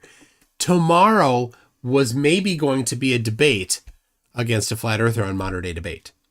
But guess what? They're all chicken. So I love doing debates against flat earthers, but since TFE, they are all chickens. They can't handle me. So all right, here we go, Dick Wayne. I get it. I don't get why you believe gravity has anything to do with it. What is gravity? Simple. Simple as you can make it, physics teacher. I'm not going to make it as simple as I can. I'm going to speak as if I'm going to target this for people that have finished that can handle high school physics. Okay. Now, if you can't handle high school physics and you have graduated high school, there's a problem. Okay, Dick Wayne, I want you to understand. If this goes over your head, it's a you problem. Okay? If after this you're like, nuh-uh, that's a you problem. Okay? So, once again, go to OpenStax, get the high school physics book. You can read this in there. In our reference frame, mass attracts mass. That's not the underlying cause of gravity, but in our reference frame, that's how it exhibits. Okay. And so when you have a certain amount of mass and a certain amount of mass, two of them, there's a force of attraction between them. All of the mass of the universe attracts all of the other mass of the universe, but it's inverse square. So as you get farther away, it drops off quickly. So here on Earth, the gravity that we feel due to Polaris, which is very far away, is rather small because it's so far away. And the gravity we feel we experience because of Sirius is very far away, so we don't experience it much. The gravity from the Earth is close. It's right there. And so we do experience it. It affects us more. The gravity from the sun, we experience and it's exhibited by the Earth orbiting. We'll get to that later. So the amount of mass of the Earth is known to a good degree because we know a couple things. We know the radius of the Earth, and we know the relationship between mass and acceleration due to that mass and the distance between the objects. Okay. The formula is F equals a constant times the mass of one object times the mass of another object, all divided by the square of the distance between them. Now, if you don't understand that, that's a you problem. This is algebra 1 stuff. This is ninth grade math stuff. Okay. Right. Physics is typically taken at the senior level. So if you've graduated high school, all of this. So yes, weight is a force, Dick Wayne. You didn't know that? And gravity is an acceleration. Gravity, yeah, we experience gravity in a reference frame. Gravity accelerates mass. Right? A lot of time people use imprecisely. They exchange gravity or force, well, gravity too, force and acceleration. Right? Sometimes they get exchanged.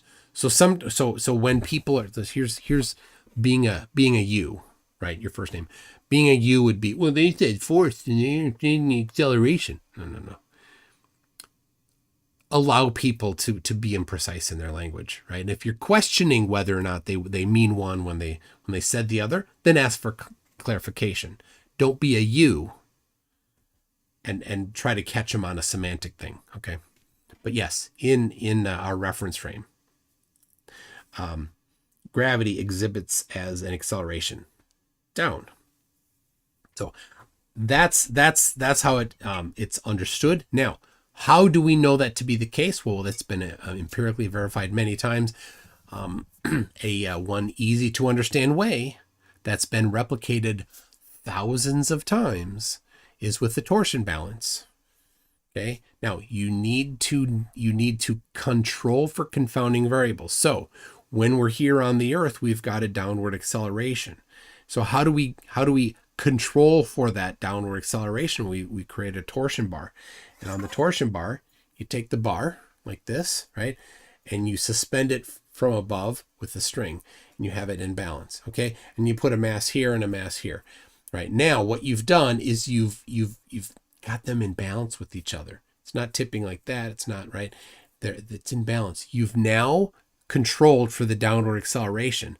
This one and this one here. This one pushes down here, which pushes up there. This one pushes down here, which pushes up there. Together, they cancel. Okay, so now we've got control for the downward acceleration. Then laterally,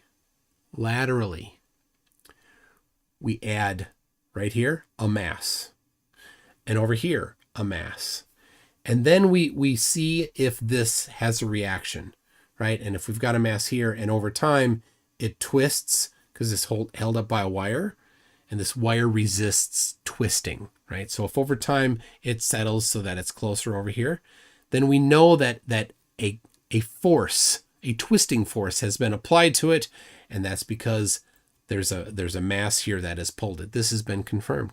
And so here's the cool thing. This torsion wire, there's a couple ways to know how much force is being applied to that wire. The kind of simple to understand way is to know, well, how much force does it take to twist that wire? And that's an okay way to do it, but to get a really precise measurement of the twisting coefficient is to the number of degrees of precision that we really want is hard to do. We want to get this measurement to, 6 or 7 digits of measurement.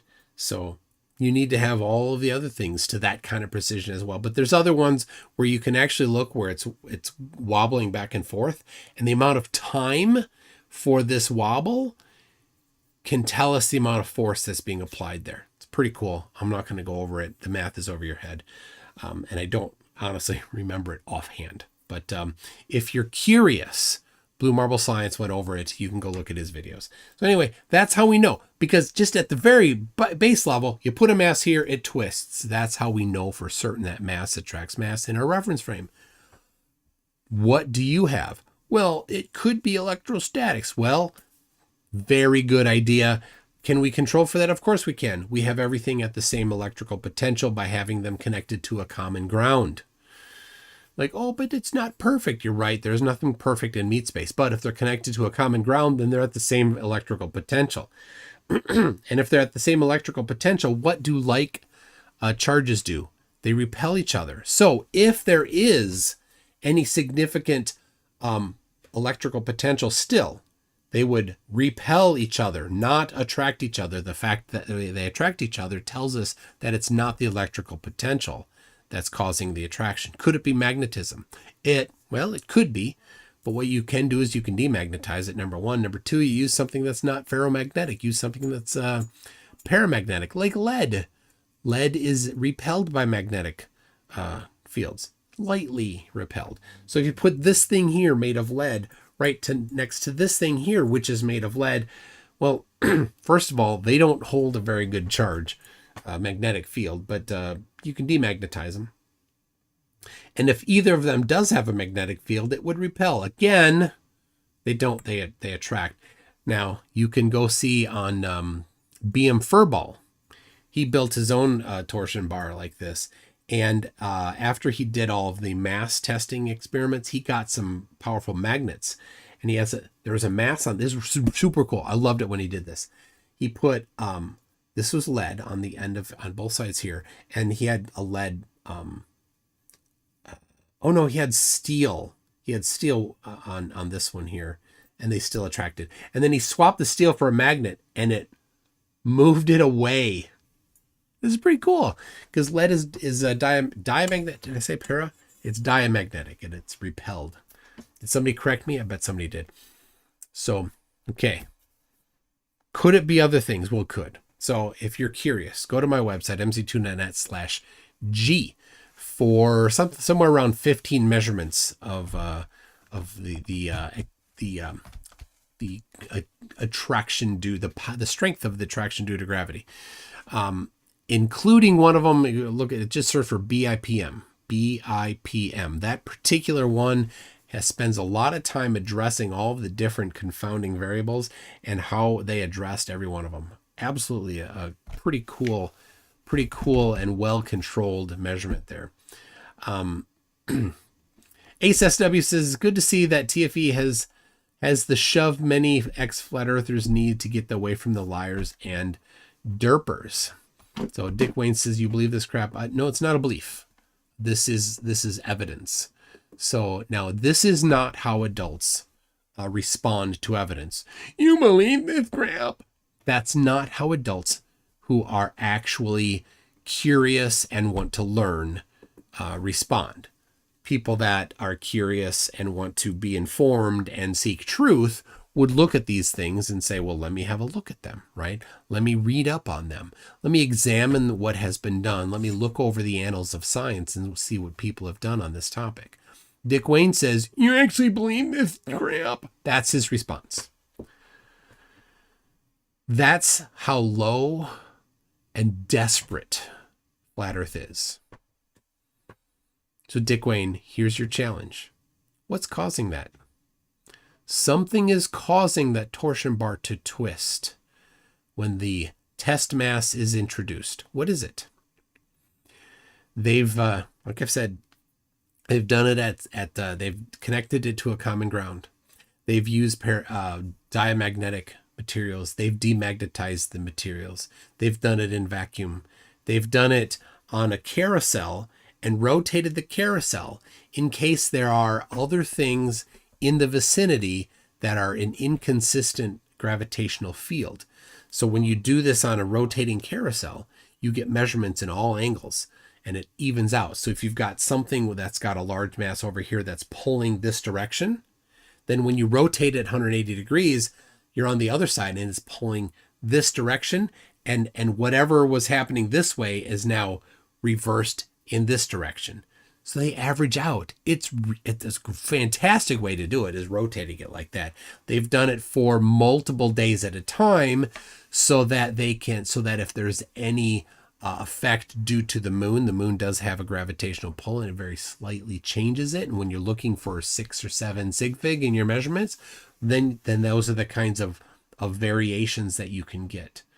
So Dick Wayne, the challenge to you is not to, it's not the adult rational position to say, you actually believe this crap. The adult rational position is to look at the evidence, number one. Number two, if you think it's wrong, identify the errors in the methodology, in how it was done, things like that, and then write up something meaningful with substance that identifies all the errors they did. Now that's the bare minimum.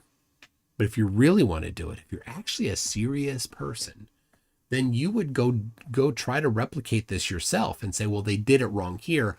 I'm going to do it right here. Right? And here he goes. Being the absolute child changes the topic.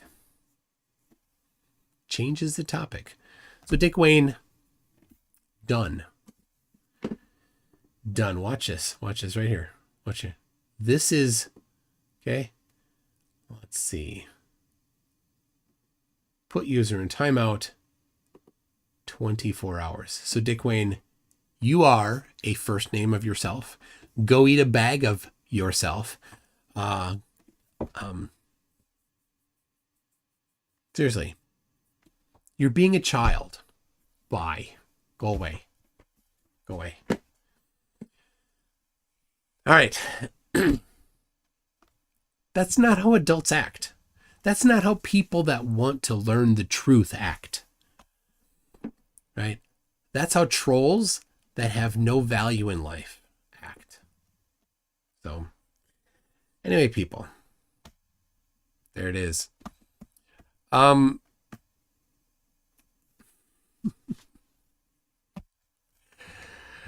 So there it is. It's been good. It's been good.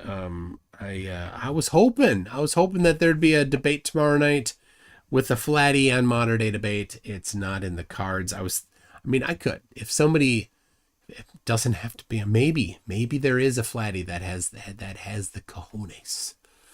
Somebody that can reach deep into their little itty bitty panties and find the courage, the very tiny little BB size, the courage that they need to face me in a live debate. Maybe there is one.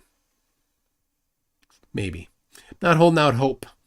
They are scared. They know they don't have anything. They have no evidence. Right? Go find evidence. Go find the sun setting north of east and west, sunset and sunrise north of east and west in Punta Arenas or somewhere south of the Tropic of Capricorn. That's your task. You can't do it. You know you can't do it. So what do? You don't do that. You wouldn't dare do that. So anyway, Edward Hendrie, you are lying filth. You are absolutely lying filth. And what do you say about that, Edward? If you lie about one thing, then you can be taken to be lying about other things as well. That's right, Edward Hendrie. Anyway, people, thank you very much for joining me. This is going to wrap it for me. I don't have any more for you tonight, but I know you may think that you need to stay doing something. You may have something else going on. But whatever you do, go ahead and do it, but you can't stay here.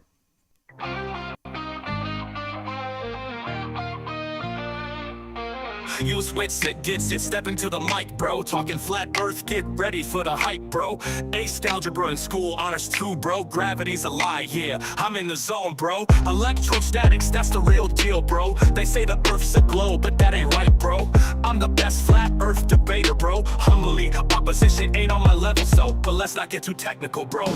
This is so funny, you're getting crushed, bro. Schooling you, bro. You are literally losing the debate, bro. You are so out of your league, bro. This is so funny, you're getting crushed, bro. I'm schooling you, bro. You are literally losing the debate, bro. You are so out of your league, bro.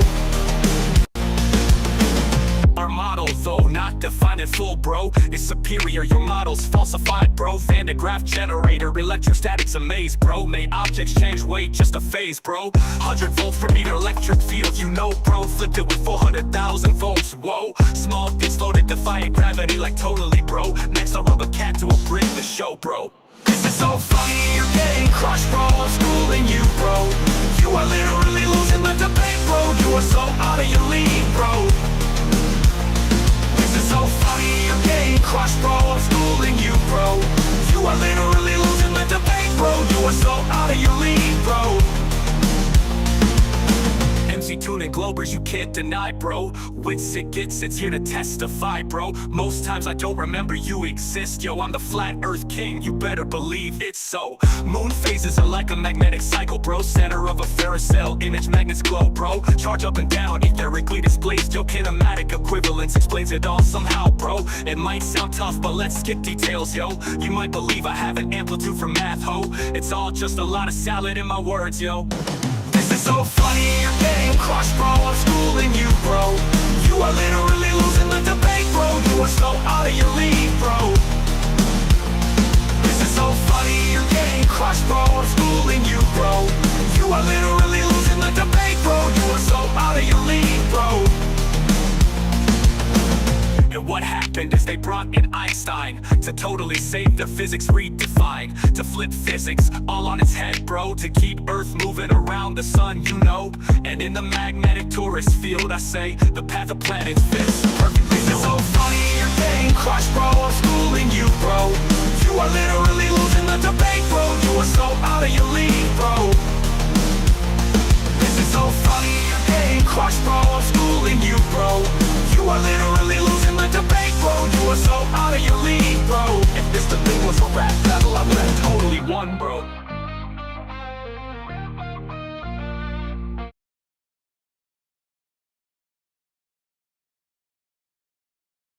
This is the newer version by Conspiracy Music Studios, people. Yo, it's with it. Step into the mic, bro. Talking flat earth. Get ready for the hype, bro. Aced algebra in school, honors too, bro. Gravity's a lie, yeah, I'm in the zone, bro. Electrostatics, that's the real deal, bro. They say the earth's the globe, but that ain't right, bro. I'm the best flat earth debater, bro. Humbly, my position ain't on my level, so, but let's not get too technical, bro. This is so funny. You're getting crushed, bro. I'm schooling you, bro. You are literally losing the debate, bro. You are so out of your league, bro. This is so funny.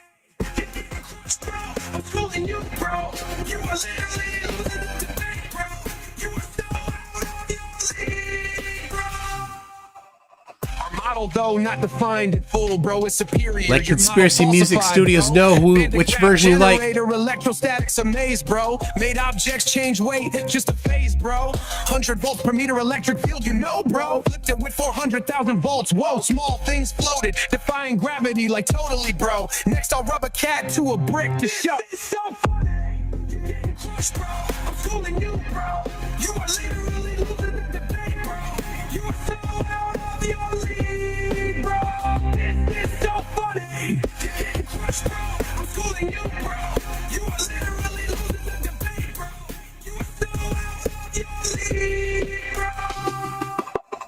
Empty tuning globers, you can't deny, bro. Witsit gets it's here to testify, bro. Most times I don't remember you exist, yo. I'm the flat earth king, you better believe it's so. Moon phases are like a magnetic cycle, bro. Center of a ferrocell, image magnets glow, bro. Charge up and down, etherically displaced, yo. Kinematic equivalence explains it all somehow, bro. It might sound tough, but let's skip details, yo. You might believe I have an amplitude for math, ho. It's all just a lot of salad in my words, yo. Words, yo, words, yo. This is so funny. You're getting crushed, bro. I'm fooling you, bro. You are literally losing the debate, bro. You are so out of your league, bro. This is so funny. You're getting crushed, bro. I'm schooling you, bro. You are literally losing the debate, bro. You are so out of your league, bro. And what happened is they brought in Einstein to totally save their physics redefined, to flip physics all on its head, bro, to keep Earth moving around the sun, you know. And in the magnetic torus field, I say the path of planets fits perfectly, yo. This is so funny. You're getting crushed, bro. I'm schooling you, bro. You are literally losing the debate, bro. You are so out of your league, bro. I'm schooling you, bro. You are literally losing the debate, bro. You are so out of your league, bro. If this debate was a rap battle, I would have totally won, bro.